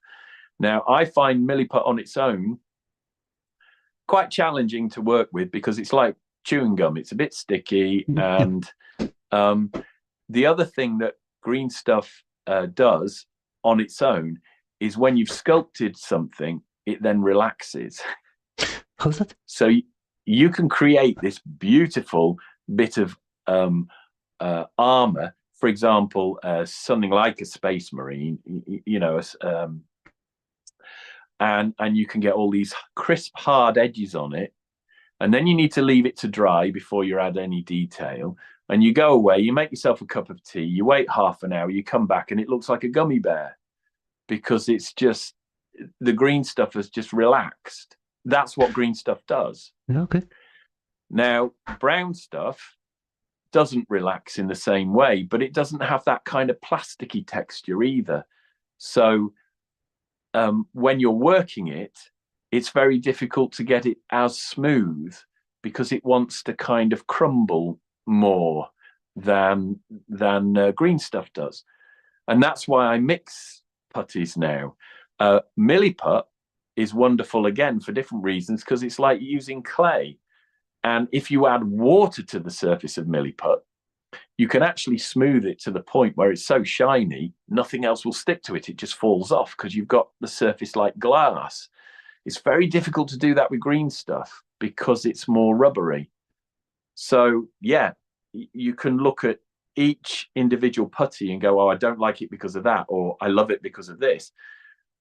But you'll never get a putty that kind of ticks all the boxes. And that's why I mix them together. And I mean, I've been mixing, I started sculpting with milliput when I was in my, you know, mid-teens. Green stuff may have existed then, but it wasn't being marketed towards miniature sculptors. And a lot of these putties come from things, they come from industry, like the plumbing industry and so on, you know, and or kind of engineering and mechanics. And someone has a go and goes, oh wow, look what you can make. And then it just opens up a whole new market for these companies. So green stuff, I was introduced to green stuff when Games Workshop became focused on Warhammer rather than selling lots of games like Dungeons and Dragons and everything else. So, and I bought some, and it terrified me. The first time, it's like, oh, this is awful, because I was used to milliput. But actually, I think that's the same experience I had, I think, and I just never made the step over into using it properly. But the problem is you can't achieve the same look in a miniature, the same kind of stylistic quality with milliput that you can with green stuff. And so it's like you either don't go down that avenue or you need to start experimenting. But the wonderful thing about milliput is that if you add water, as I said, you can smooth the surface down. But if you mix it with green stuff, milliput still has that characteristic. Oh, nice. Okay. So it then becomes about the ratio. And that's why when you look at some of the stuff that I sculpt, the putty is in all different shades. It's different colors. Some of it is very deep green. Some of it is a very pale green. If it's pale, it's mostly milliput with. So I might do something like 80% milliput, 20% green stuff. And then other bits where it's slightly greener, it might be 60% green stuff and 40% milliput. And you're just judging it by eye. But once you understand the characteristics of the putty and you get comfortable working with them, you then just automatically, like I'm doing the tin helmet on Henri Legrand, right? So that ends up being quite pale. And then if I don't know if you can see on the photos, if you're going to bring that back up again. Yeah, I'm looking for it. Yeah. If you then look at the thick metal bit of armor that I did around his neck, that's brown, because I mixed milliput with brown stuff and just a tiny bit of green stuff. You can see the brown band. But if you look at the helmet there, that's quite pale. But the band of metal round the helmet with the rivets in is ever so slightly greener. Yes. And that's not the photography or the camera. That is me mixing a slightly different ratio. And then if you come down, the strap has got brown stuff in. There's a bit more green stuff in the metal, around the head and everything. And then the metal under the chin. And then the final one is more brown stuff. Mm-hmm. And then if you look at the rope again, I think that the rope is a slightly different color from. So I'm constantly using different ratios and different blends depending on what it is that I'm sculpting. Nice. And I guess that's something that you pick up by experience, right? It's like and I'm not saying there's a right combination or a wrong combination. If you use more milliput, you will end up with something that dries harder and firmer, and you can file and scrape. If you use brown stuff, you will end up with something that holds its original shape better. If you use more green stuff, you end up with something that's a bit more rubbery. You can pull it, you can twist it, you can texture it easily. But at the end of the day, if you're sculpting with putty, you're an artist. It's your interpretation, and you will find the combinations that work best for you. If that makes sense. It does, yeah. Thank you so much for the answer. And it's definitely something that I want to experiment more with, because it does open up some more options. Yeah, and also milliput is actually cheaper than green stuff. So if you get 36 inches of green stuff, I think it's approaching sort of 18-20 pounds sterling. I don't know what that is in euros or dollars, but close-ish, yeah.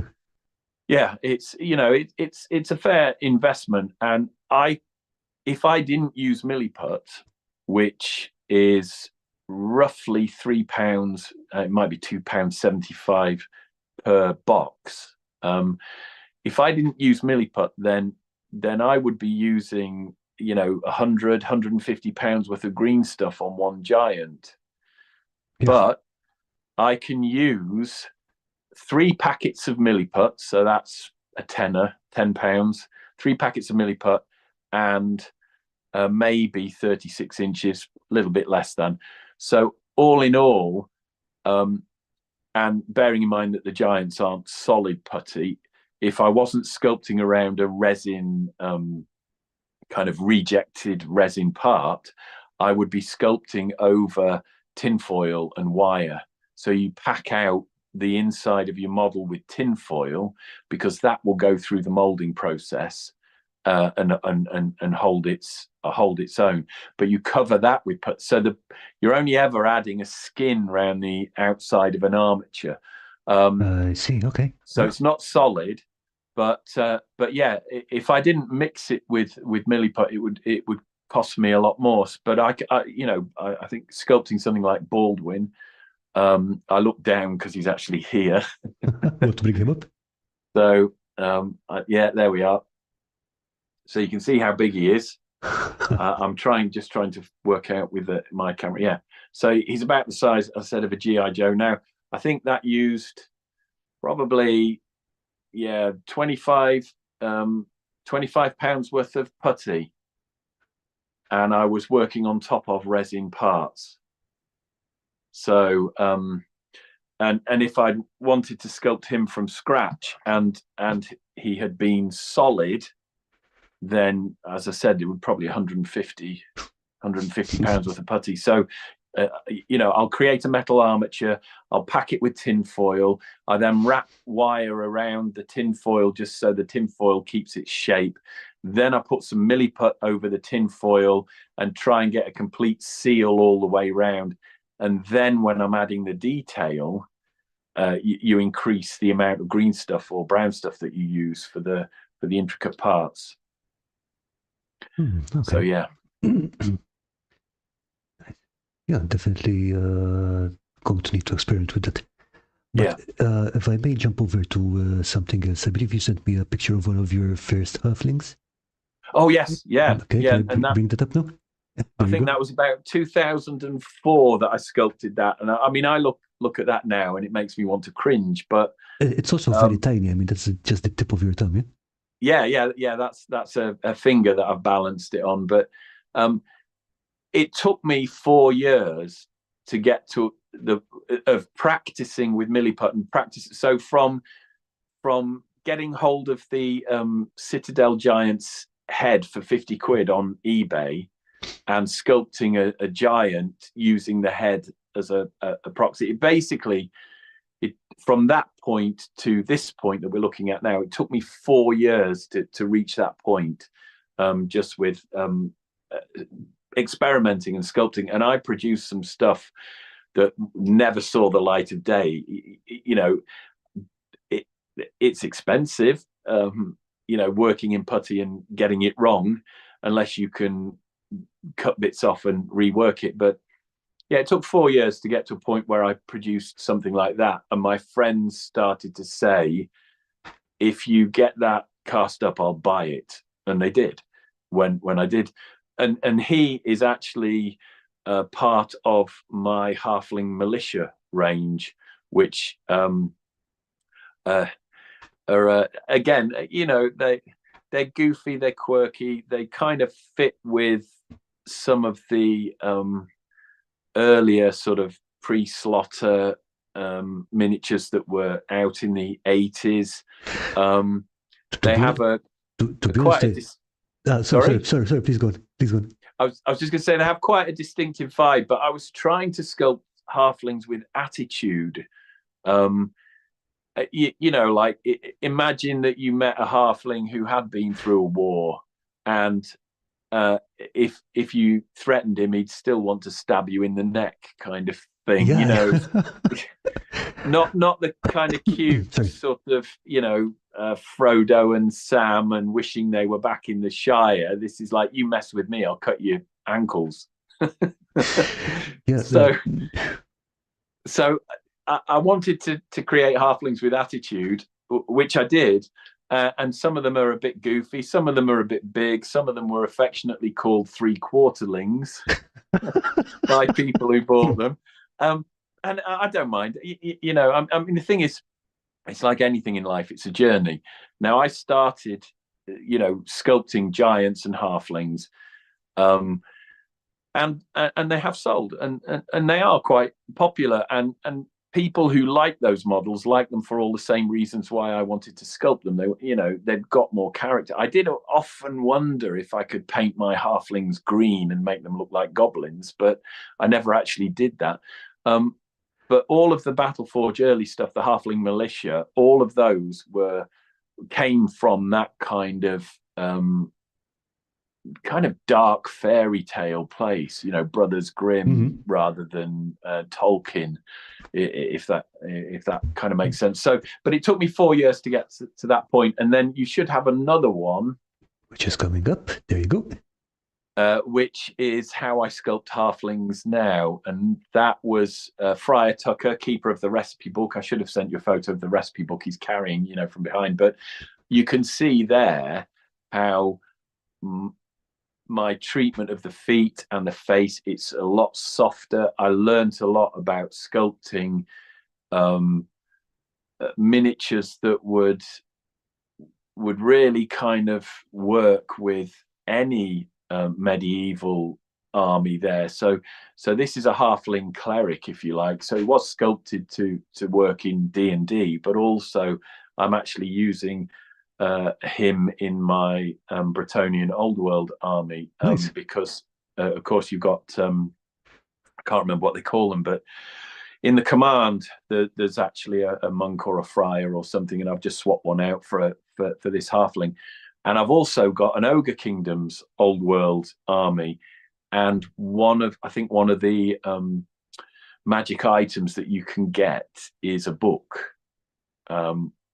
And I don't even know if it's a book that comes from the Halfling army. It might, but anyway, I've used him as the carrier. So he's on my I'm terrible for names, I really am, Ogre Tyrant or something, and he's on the same base holding the book. But there, I sculpted him using green stuff and brown stuff and milliput, all three combined, to give me the finish that I wanted. And when I was sculpting the face, the smile and the dimples in the cheek, they were literally just the tip of a clay shaper. The silicon kind, it's sometimes called a silicon brush, but it's a clay shaper that is just pointed, and I literally just prodded either side of the mouth to get that. And again, I think I was after trying to create a halfling that would actually work in a 40k army as well. If you're looking at, is it the Inquisition? You know, he could be part of a witch hunters warband in Mordheim, or that kind of Grey Knights, witch hunters, or demon hunters that was 40k. So again, I'm just trying to get a maximum appeal. But I'm trying to think when I sculpted that one. It might have been 2016, maybe 2017. I'm not entirely sure, but you're looking at maybe 10 to 12 years between the first halfling that we saw and this one. So literally sculpting nearly every day to achieve that. So from that point there, yes, to that, it took me 10 to 12 years to get to that point. And it was a similar creative journey, if you like, that we've seen with the Imperial Giants and Baldwin as he looks now. So that's you know, people often ask, what advice can you give me if I want to start sculpting? And the advice is keep sculpting. Just keep sculpting. You will make mistakes. You will produce miniatures or models that you look at 6 months later, 2 years later, and you cringe at them. But that's the journey. Keep going. Just keep going. And eventually you'll get to a point where you stop cringing at your older work and you look back at it with a bit of affection and you think, oh yeah, I remember how terrible life was when I sculpted that, or, oh yeah, I remember what we were doing when I came up with that kit bash. And it just becomes part of a journey then that I guess you cherish. So, Oh, for sure. and I think it's nice from a personal point of view.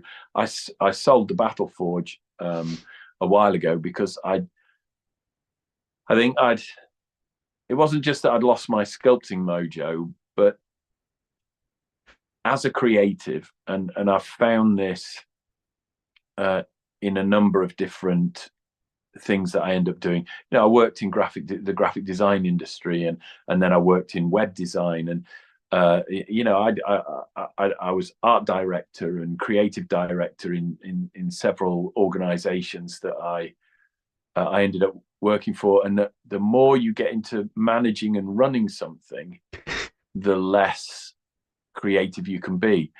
So what I found with buying and selling, I mean, at one point I had 8,000 product ranges on eBay. Whoa. And that included lots of bits. I was selling bits on eBay more or less before anyone else was, because I loved kit bashing, and you just couldn't get, you know, Games Workshop still sold bits at that time. They had collector's guides, and you could order arms and legs and various other, you know, when they were producing a lot of stuff in metal. Now they produce plastics, which are, at one point, and this is what I like about Warhammer the Old World, the sprues are full of lots of things. Some stuff you don't use, some stuff you will use. You'll have lots of bits left over. But now they seem to be aiming more for these kind of multi-part plastic models. And I'm not joking when I tell you I bought, I think it was the Treebeard plastic model, which is beautiful. It is a beautiful plastic kit. But I had to glue the chin on one of the halflings. I mean, that's what it was like when you get tiny. When you get, yeah. Sorry, it's that tiny. Yeah, it is, and literally there was a bit that was like the lower lip. It might have been the tongue, the lower lip, the chin, and well, yeah. I mean, if you drop it, you've just wasted 25 quid. But or 30 quid or whatever. But I just thought, this isn't fun. You know, this is, for me personally, this is when modeling, it's not fun anymore when there are, and there were elements of that with the Bretonian foot knights. And it makes converting and kit bashing far more difficult, because the foot knights come with like the front of the torso and the waist, the back and a leg, and then you've got either the front or another bit of another leg to stick on, just to get the body put together. And the parts aren't interchangeable. So anyway, I digress slightly, but obviously the plastics that Games Workshop do now, they've gone down this avenue where the bits aren't generic like they used to be, and that makes mixing their IP with other manufacturers' models more difficult. So I get it. I didn't even think about it. Yeah, but from a business point of view, I get it. You know, and again, I'm not criticizing Games Workshop here. They are on a chosen path for very, very real and well thought out kind of commercial reasons, and they are a commercial success. But I love the old world stuff, because you buy a box and they're not cheap, but you open it up and it's like, wow, there are all these old Bretonians you can stick heads on, you can stick arms on, and you know, and suddenly, and then I went and I got the night goblins. Now I love the night goblins that they kind of brought across to Age of Sigmar, because they're very much like the night goblins that we got in Skull Pass. And they're Gloomspire Gits or something they're called over there. I think so, yeah. Yeah, lovely models, you know, and I love them. But then when they brought out the old world, there were the first night goblins that I remember in plastic. So I bought 2 boxes, you know, and then when there were like little mushrooms on there, and it was actually the mushroom in that plastic kit that inspired me to sculpt a load of mushrooms to have them cast in metal. I did giant mushrooms, gigantic mushrooms. So you can buy a mushroom forest from the Battle Forge, goblin mushrooms, fairy mushrooms, because I was selling bits, and these were the things that were flying out the door. You know, a plastic mushroom from Games Workshop going for £1 with £1 postage. Whoa. And as I said, I was doing this at the beginning, so I wasn't like what they call them, scalpers or something. I wasn't buying a box of plastics to kind of rip the world off. I was a kit basher, and I wanted to get the bits that I needed and valued for my conversion. So that's how I sort of entered into the whole eBay thing. And I pretty soon ended up with 8,000 product ranges to maintain, not just my own sculpts, but bits and pieces from plastic boxes and plastic kits, or metal bits and pieces. I would buy job lots of other people's Warhammer collection, broken stuff, anything, and clean it up and break it down, turn it into spare parts, and these spare parts would sell. So much so that I would have 120 orders a day to pack, and maybe the average order value was £2.50. Oh, you know, okay. Because people are buying little bits. So that basically eats up your entire day. Yeah, and I worked out that I was working 16, 18 hours a day. And yeah, okay, the big orders would come in. Someone would buy, you know, spend 600 quid on Battleforge, halflings and giants, and it would happen. But most of my time was spent packing small orders from people who wanted to kit bash, and they just needed a left arm or a sword or a head. So I would be up at 5 o'clock in the morning. I would be packing orders and receiving orders until like 3 in the afternoon. Then I had to get to the post office. By the time I got back from the post office, there were another 30 orders waiting to be packed. Yeah, you know, and I worked out during that time, I was actually working. It was my own business, and you know, but I was actually working for about 17 pence an hour. Oh. So in a nutshell, I had turned myself into an online shopkeeper with no time for sculpting. And that's why I sold the Battle Forge. I shut down the eBay side of it, the secondhand trading, and I separated off all my own sculpts, and the Battle Forge is what Ainsley Castings bought. So they bought everything that I'd sculpted and turned into a product. So all the molds and all the IP and the rights to that. And they do actually have a lot of stuff that hasn't yet been released. So one of the things that I am doing is I'm helping them get a lot of my old stuff that hasn't even seen the light of day. I'm helping them get that on the website and to market. Just for example, very recently, I was going through some bits and pieces that they had, some masters that they had, and I pulled out a tree man. Now I've done one tree man that I got made into a mold when I had the Battle Forge, and that is still there. I think New in the Ash it was called, and that one tree man was selling, but I had others, and I found one the other day and said, you know, get this one out now. I'll paint it. I'll send you a photograph, but you know, get it molded, because I think there were like 6 or 8 treemen that I've done, but only one kind of went into production, and there's lots of stuff that they're sitting on that hasn't happened yet. So is that something we'll be seeing in 2025 kind of thing? I would hope so. Not least because I mean, I've already sold the stuff to Ainsley, so it's theirs. You know, yeah. So yeah.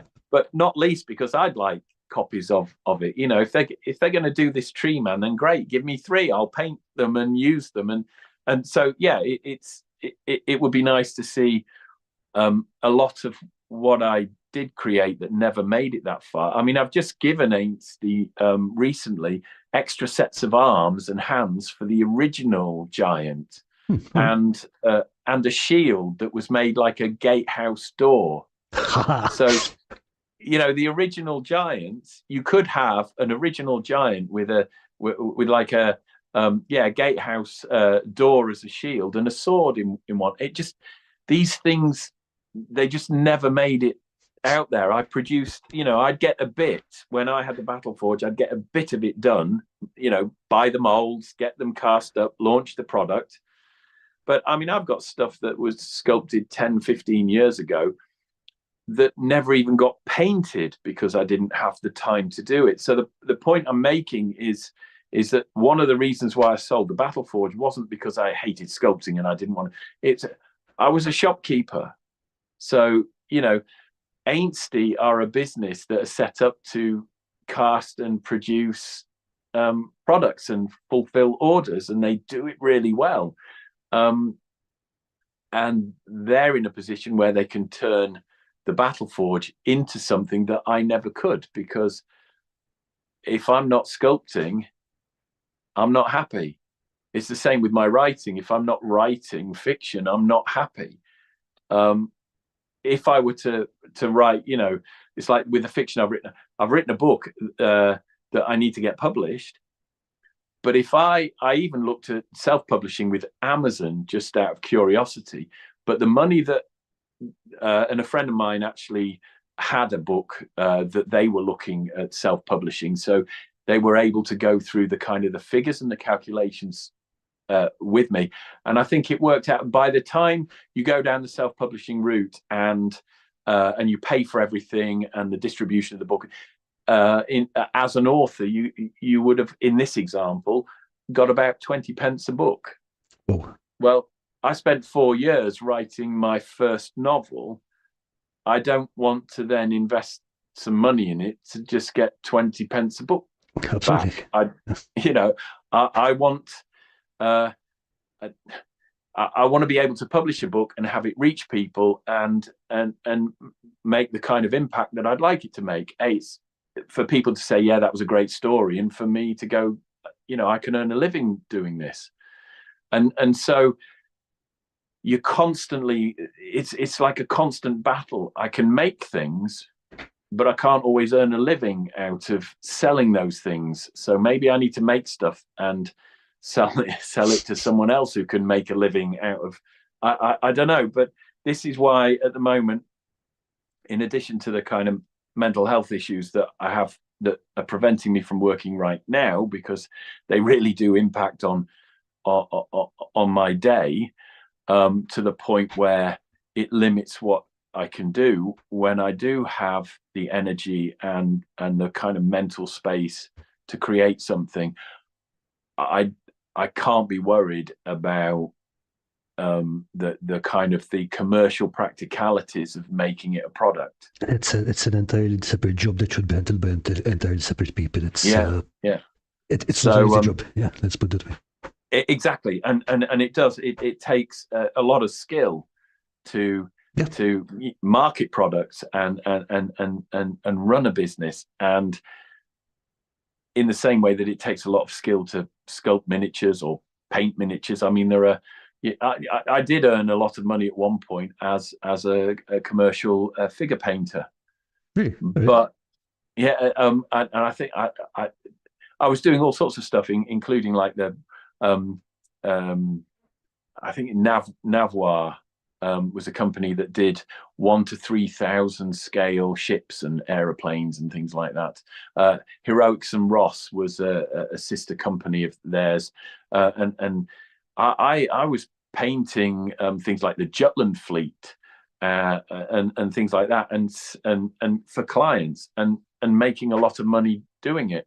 But again, if you're a figure painter, you can't sculpt, and there are better figure painters out there than me. I'm not by any stretch of the imagination, I would not win a Golden Demon. You know, I'm quite a messy painter, and I've learned techniques where, I mean, if you look at Baldwin, if you bring Baldwin up again, Coming up. He's grubby and muddy because I like the grim dark element. Fine. Ah, here he is.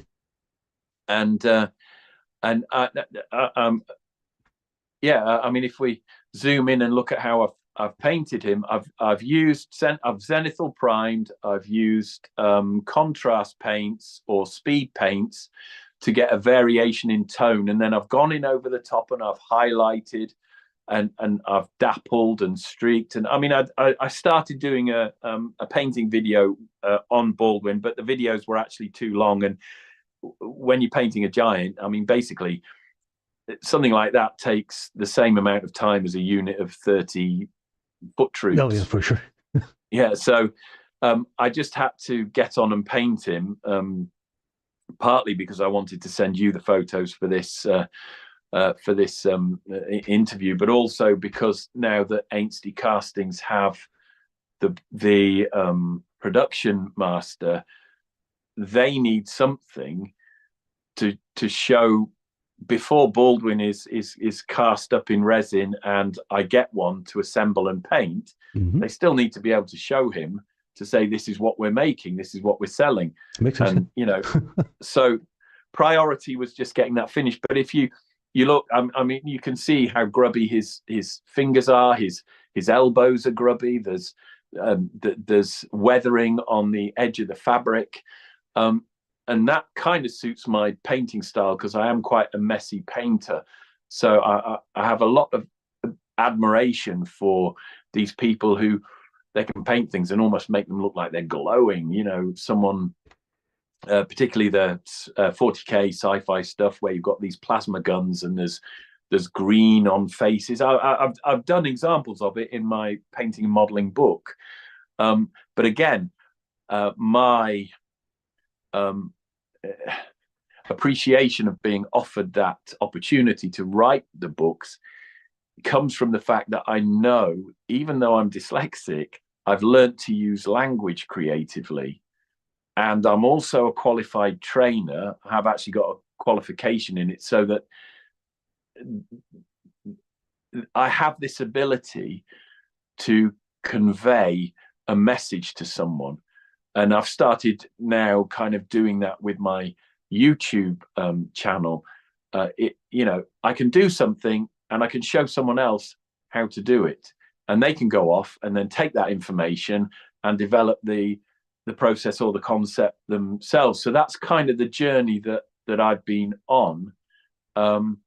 So I've written books on painting models, not because I'd ever win a golden demon, but because I can do something and then tell other people, hey, this is how you do it, have a go, and you know, run with it and change it and turn it into something that works for you. Which is it's a different skill in itself. I've come to recognize that. Oh, yeah, because, absolutely. I consider myself to be a messy painter, but I also know that I can at least work paints in a competent enough way to make something look good on a gaming table, or good enough that I feel happy. Now, Baldwin does still. I wanted to say it does look messy, but it's messy in a way that adds to the textures and stuff. It's not just messy for the sake of being messy. Yeah, it's that kind of, not quite grimdark, because I am a child of the Citadel miniatures era, the 80s, and the Marauder giant, particularly, that you were talking about earlier with the beard and the club and that kind of roaring expression on his face. That was a very influential giant for me as well, and just the bright colors on the tunic, stuff from the kind of early 90s. I do still want to paint some heraldry on Baldwin here, and some of the large areas of fabric need some extra kind of design work on them, if you like, but that takes time. Particularly things like painting checks. Yes, they do. Yeah, so exactly. So and I was thinking maybe some of the yellow fabric in the middle there might look nice if there was some black checks on it. make it look more medieval and more heraldic. But you know, I can come back and add yes. when I've got more time. So yeah, you know, I can't really remember how we got onto this, but yeah, the point there is that I have learned how to work with the kind of style that I naturally gravitate towards.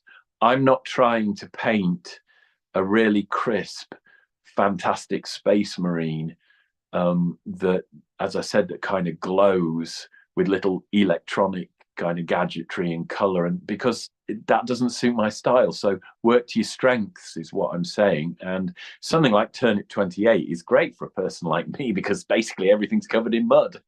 So so yeah, I love it, you know. So speaking of Space Marines, may I bring up this Land Raider rescue that you posted? Oh yes, yeah, because that again, it's grubby. It's, you know, but that is an original plastic. So it's not the reissue that they did recently, the Games Workshop. That is an original, and I mean, I've seen a mint condition one in a box. In the box, I think on eBay they were asking like £395 for it. So I think I probably paid £70 when I bought that. I think there were two together. I've got another one which hasn't been painted, but that is the original.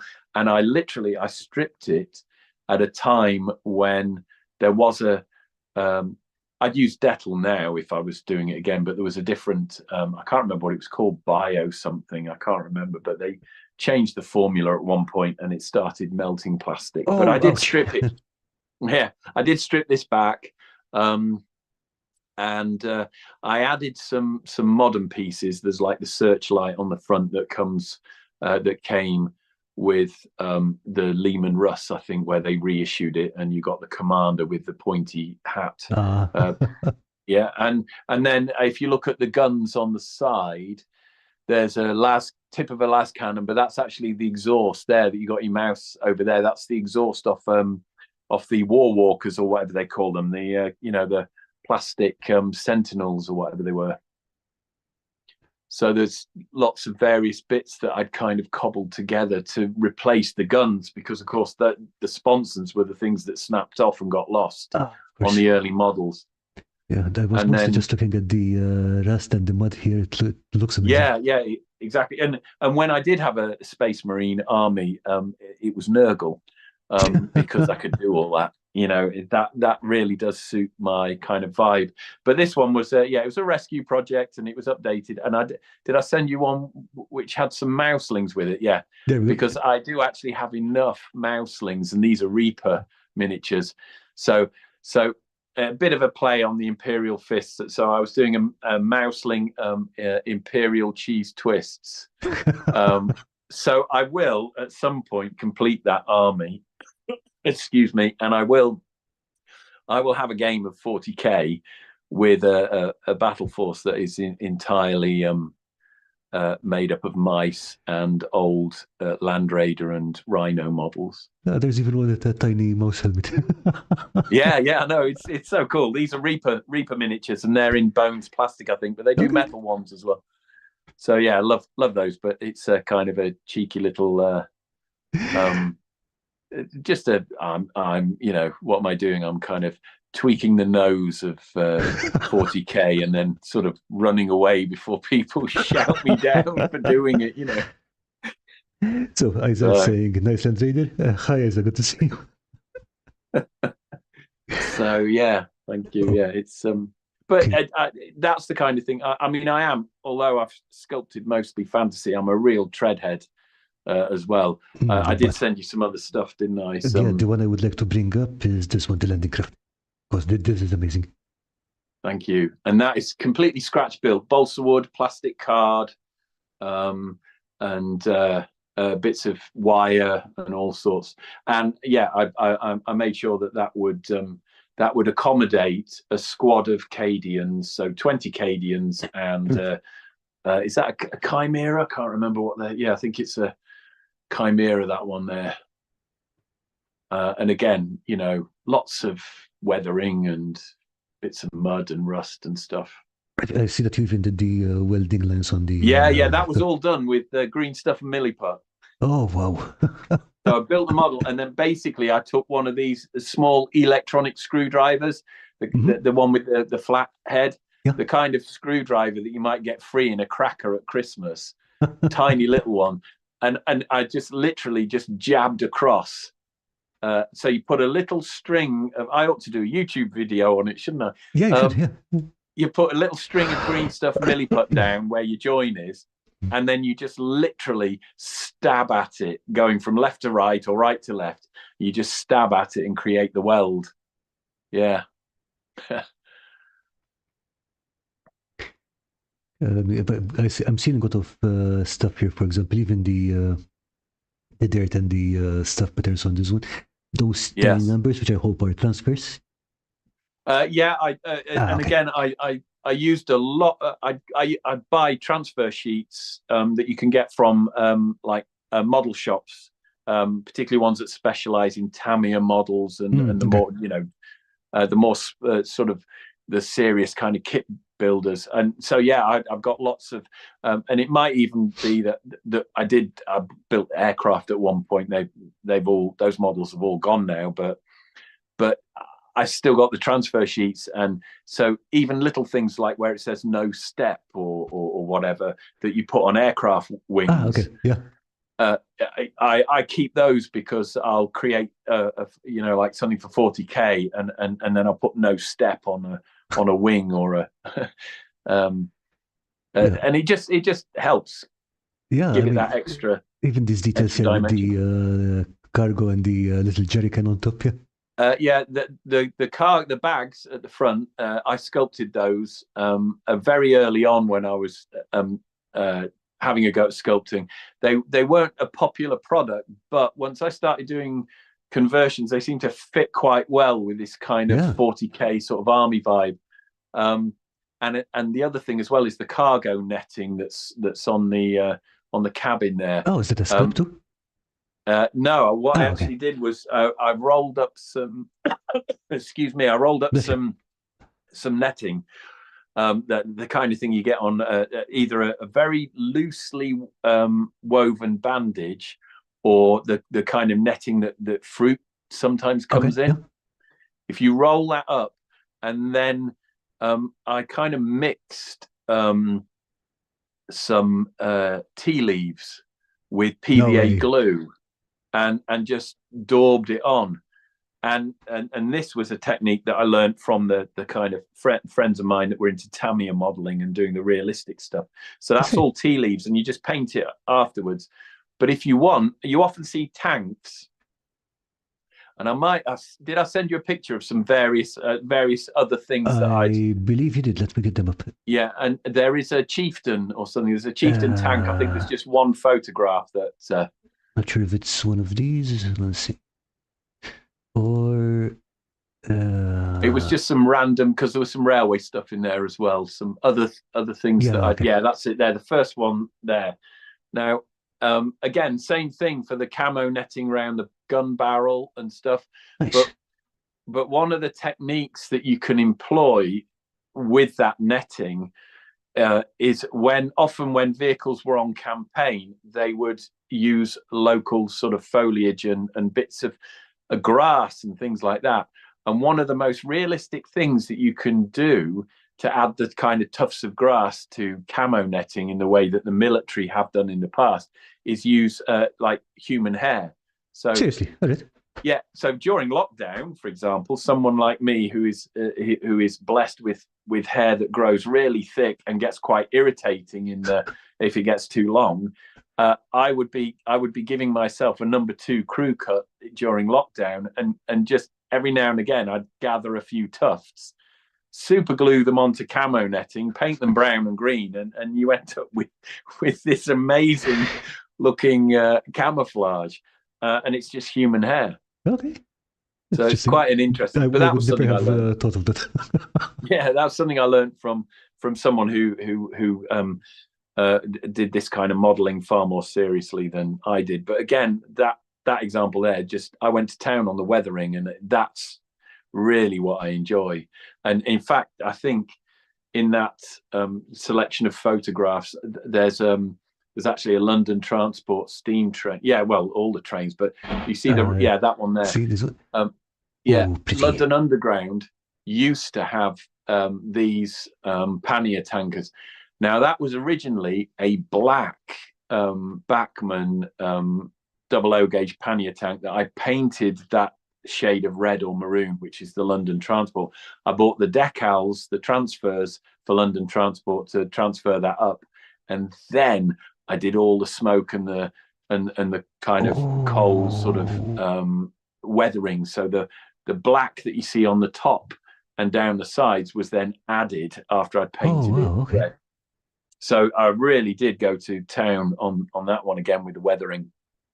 And then I've got some other O gauge ones. That's one of my favorite diesel electric shunters. That was a brass model. So when I bought that from Bachmann, again, O gauge, which means it's 7 mil to the foot, or roughly 1 to sort of 50 scale, roughly.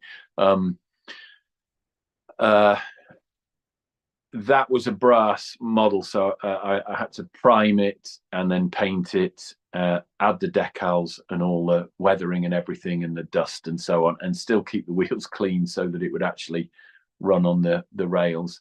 So so a lot. This actually moves. Is it a? Yeah. It's a functioning model. That one, I've still got it somewhere. But yeah, that runs.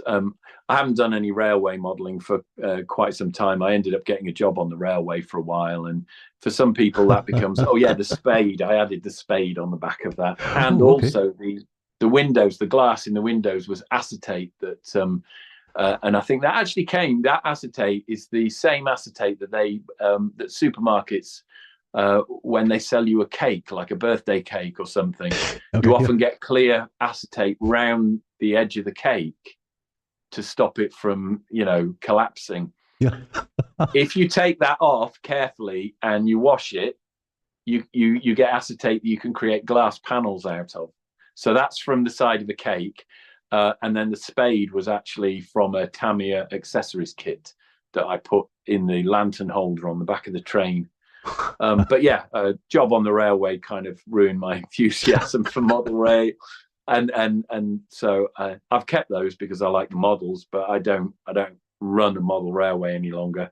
I'm more into the what I do want to do, and if you just bring up the last shot there, because I did actually sculpt some wagon loads, various different wagon loads. So that was originally a bright green, lime green plastic mineral wagon that was like from was it Lima, big train set or something, and I painted it, weathered it, turned it into a mineral wagon, bought the decals, and I sculpted some wagon loads. And again, Ainsley Castings now own the rights for those.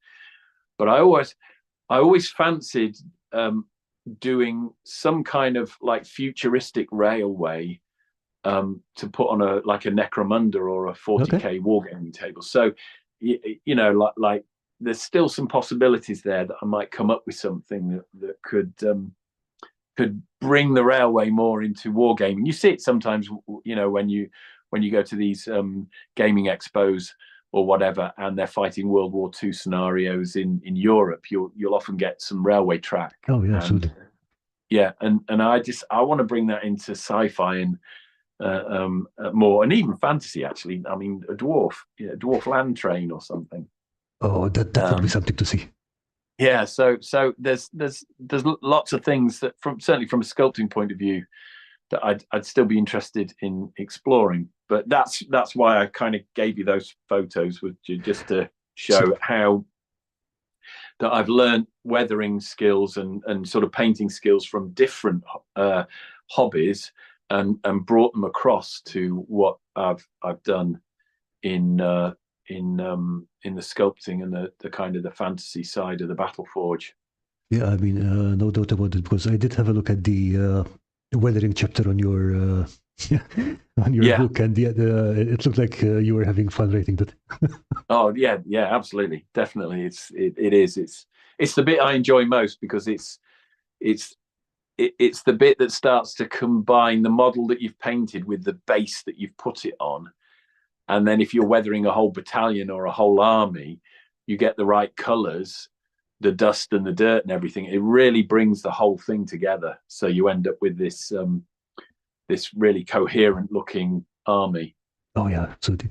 And speaking of wagon loads and cargoes, because it was something that never occurred to me that you could sculpt before, but this haystack, for example, that's a pretty smart way of doing that.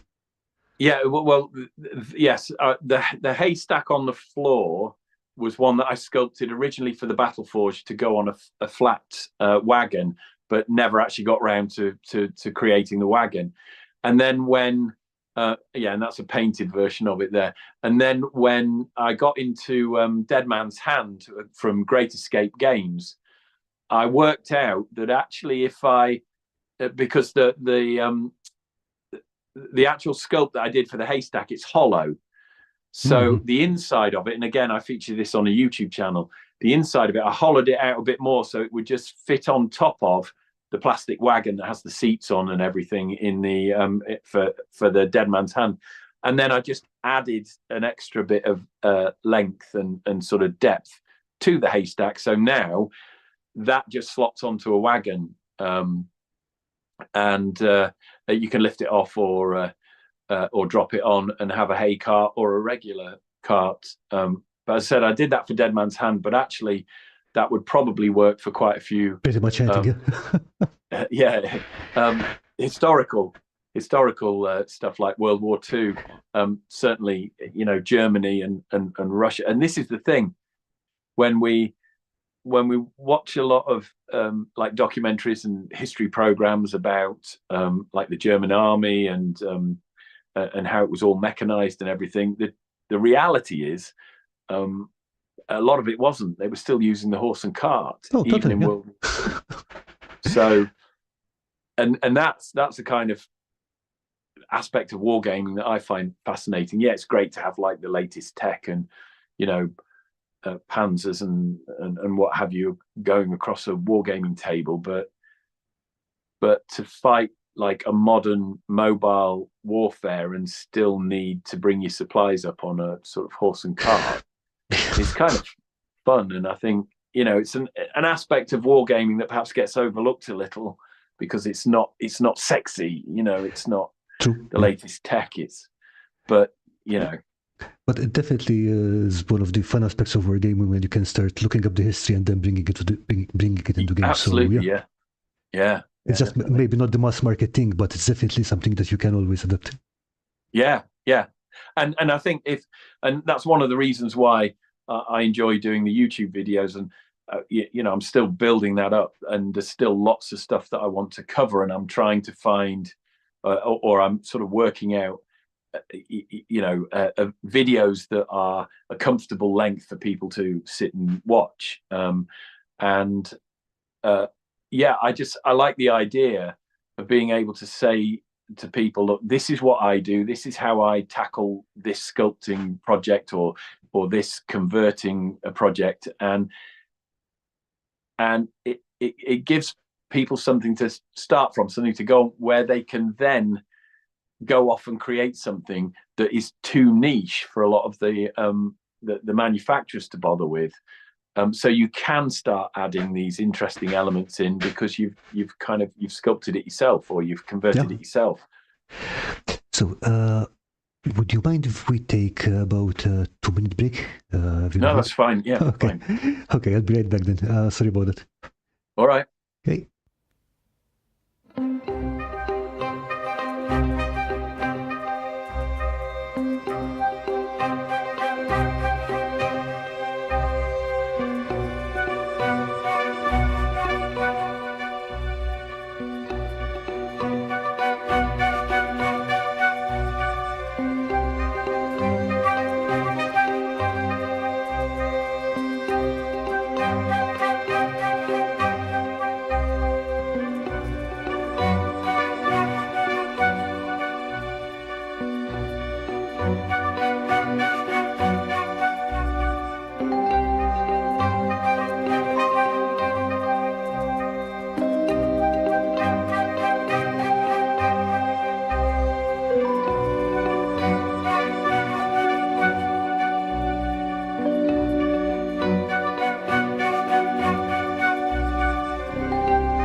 Okay, we're back. Sorry about that. Okay, so Paul, I've kept you for over 2 hours now, so might be time to wrap this up soon. But before that, Yep. if it's okay with you, we're going to look at some of the stuff that people posted on Discord. Yes. Yeah, great. Yeah. Okay, so let me just bring that up here. First, we've got Chris coming in with this small building here. Excellent. Yeah. I think that's foam with a corrugated card roof. Yeah, that's cool. That is. Yep. And I think that's some kind of mouse mat Yeah. board, something for texture. Okay, Questboard Terrain coming in with some of her earlier work. Oh, I think we're going to need to enlarge this. Yeah. That So, looks quite impressive. let's see. Wow. Yeah. Okay, and what else? Ah, yes, I remember this, the whole octopus themed piece of terrain she had sculpted. Ah, yes. Yeah. Cool.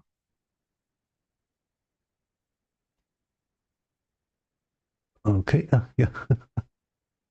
And Wonder Woman action toy that she had converted into a figurehead. Yeah. Yeah.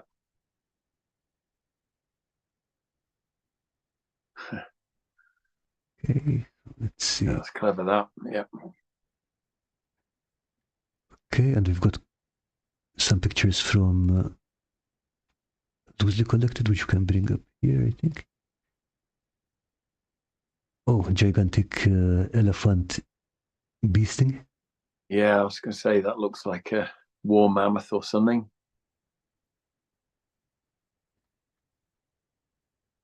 Oh, that's nice. Yeah. Ah, that's one with a lot of eyes and stuff. Yeah. And mushrooms.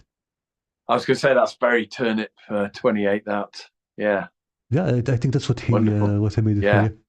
That's really nice. Okay.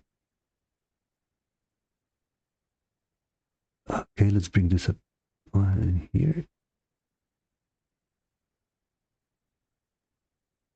Okay, and I have no idea what this thing is. Looks like some kind of spiky treehouse. Yeah. I was going to say it looks like treehouse or something. Oh, and a guy in a cage. Excellent. Yeah, there's a lot going on there. Yeah. Yeah, it's like maybe ghosts or Nice. something. Yeah. Yeah.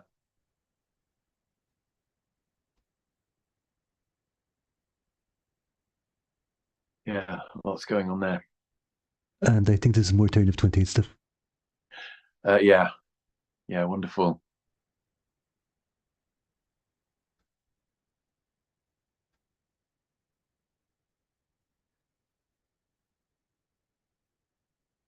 Oh, okay. And these are from Martin from Palpatilia. We've got some sculpted.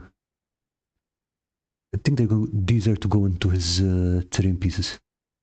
Right. So I was just wondering if they were shield designs with them being round or whether they're actually bases. They could be shields, but I think they go into. There we go. Ah, right. Yeah. Nice. Yes. Yeah. Yeah, I remember Martin started sculpting only a few years ago, but Yeah. That's cool. That's good. I think Wow. it's like you said. I mean, he's been putting in the practice, so Yeah. Absolutely. Yeah. Yeah. Okay, and Lucy Collect is saying that the elephant thing was the great proboscis for Turnip 28. Ah. Yeah. Yeah. And the Tallman building. They look amazing, man. Yes. Yeah. And a lot of it is still in the process of being painted. So yeah, I think that was everything from the Discord. So cool. Paul, thank you again for joining us. It's been a pleasure talking to you. You're very welcome, and thank you for having me. It's been really good to be here. No, it was great talking to you. And I mean, seeing your work is like, yeah, seriously, wow. Thank you. Thanks. Okay, so this is our last stream for the year. So thanks everyone for joining us, and hope you have some great holidays. Okay, Paul, they can find you on YouTube at Paul Stanley Author, is that right? That's correct. Yeah, Paul Stanley Author, and I'm on Instagram with the same handle as well, at Paul Stanley Author. Okay, and I will be reviewing your book in January, but in the meantime, if anyone wants to have a look, I'm just going to drop them the links. Excellent. To the Yes, Crowood thank you. Press over there. And like I said, I mean, that's the kind of stuff I wish I had found years ago. Well, it's very kind of you to say so. I said I wish I'd been able to write it sooner, but you know, it's full of kind of 20, 30 years worth of hints and tips and techniques that I've picked up. So some of it's old school and some of it's kind of more up to date and new. But yeah, I sort of wrote the books trying to get as much information in one place as possible, because if we ever have a power cut, you can still read about painting. True, yeah. That's a very good point. Okay, once again, Paul, thank you so much. It's been a pleasure talking to you, and thanks to everyone. Have a great evening all, and happy holidays. Bye. Bye.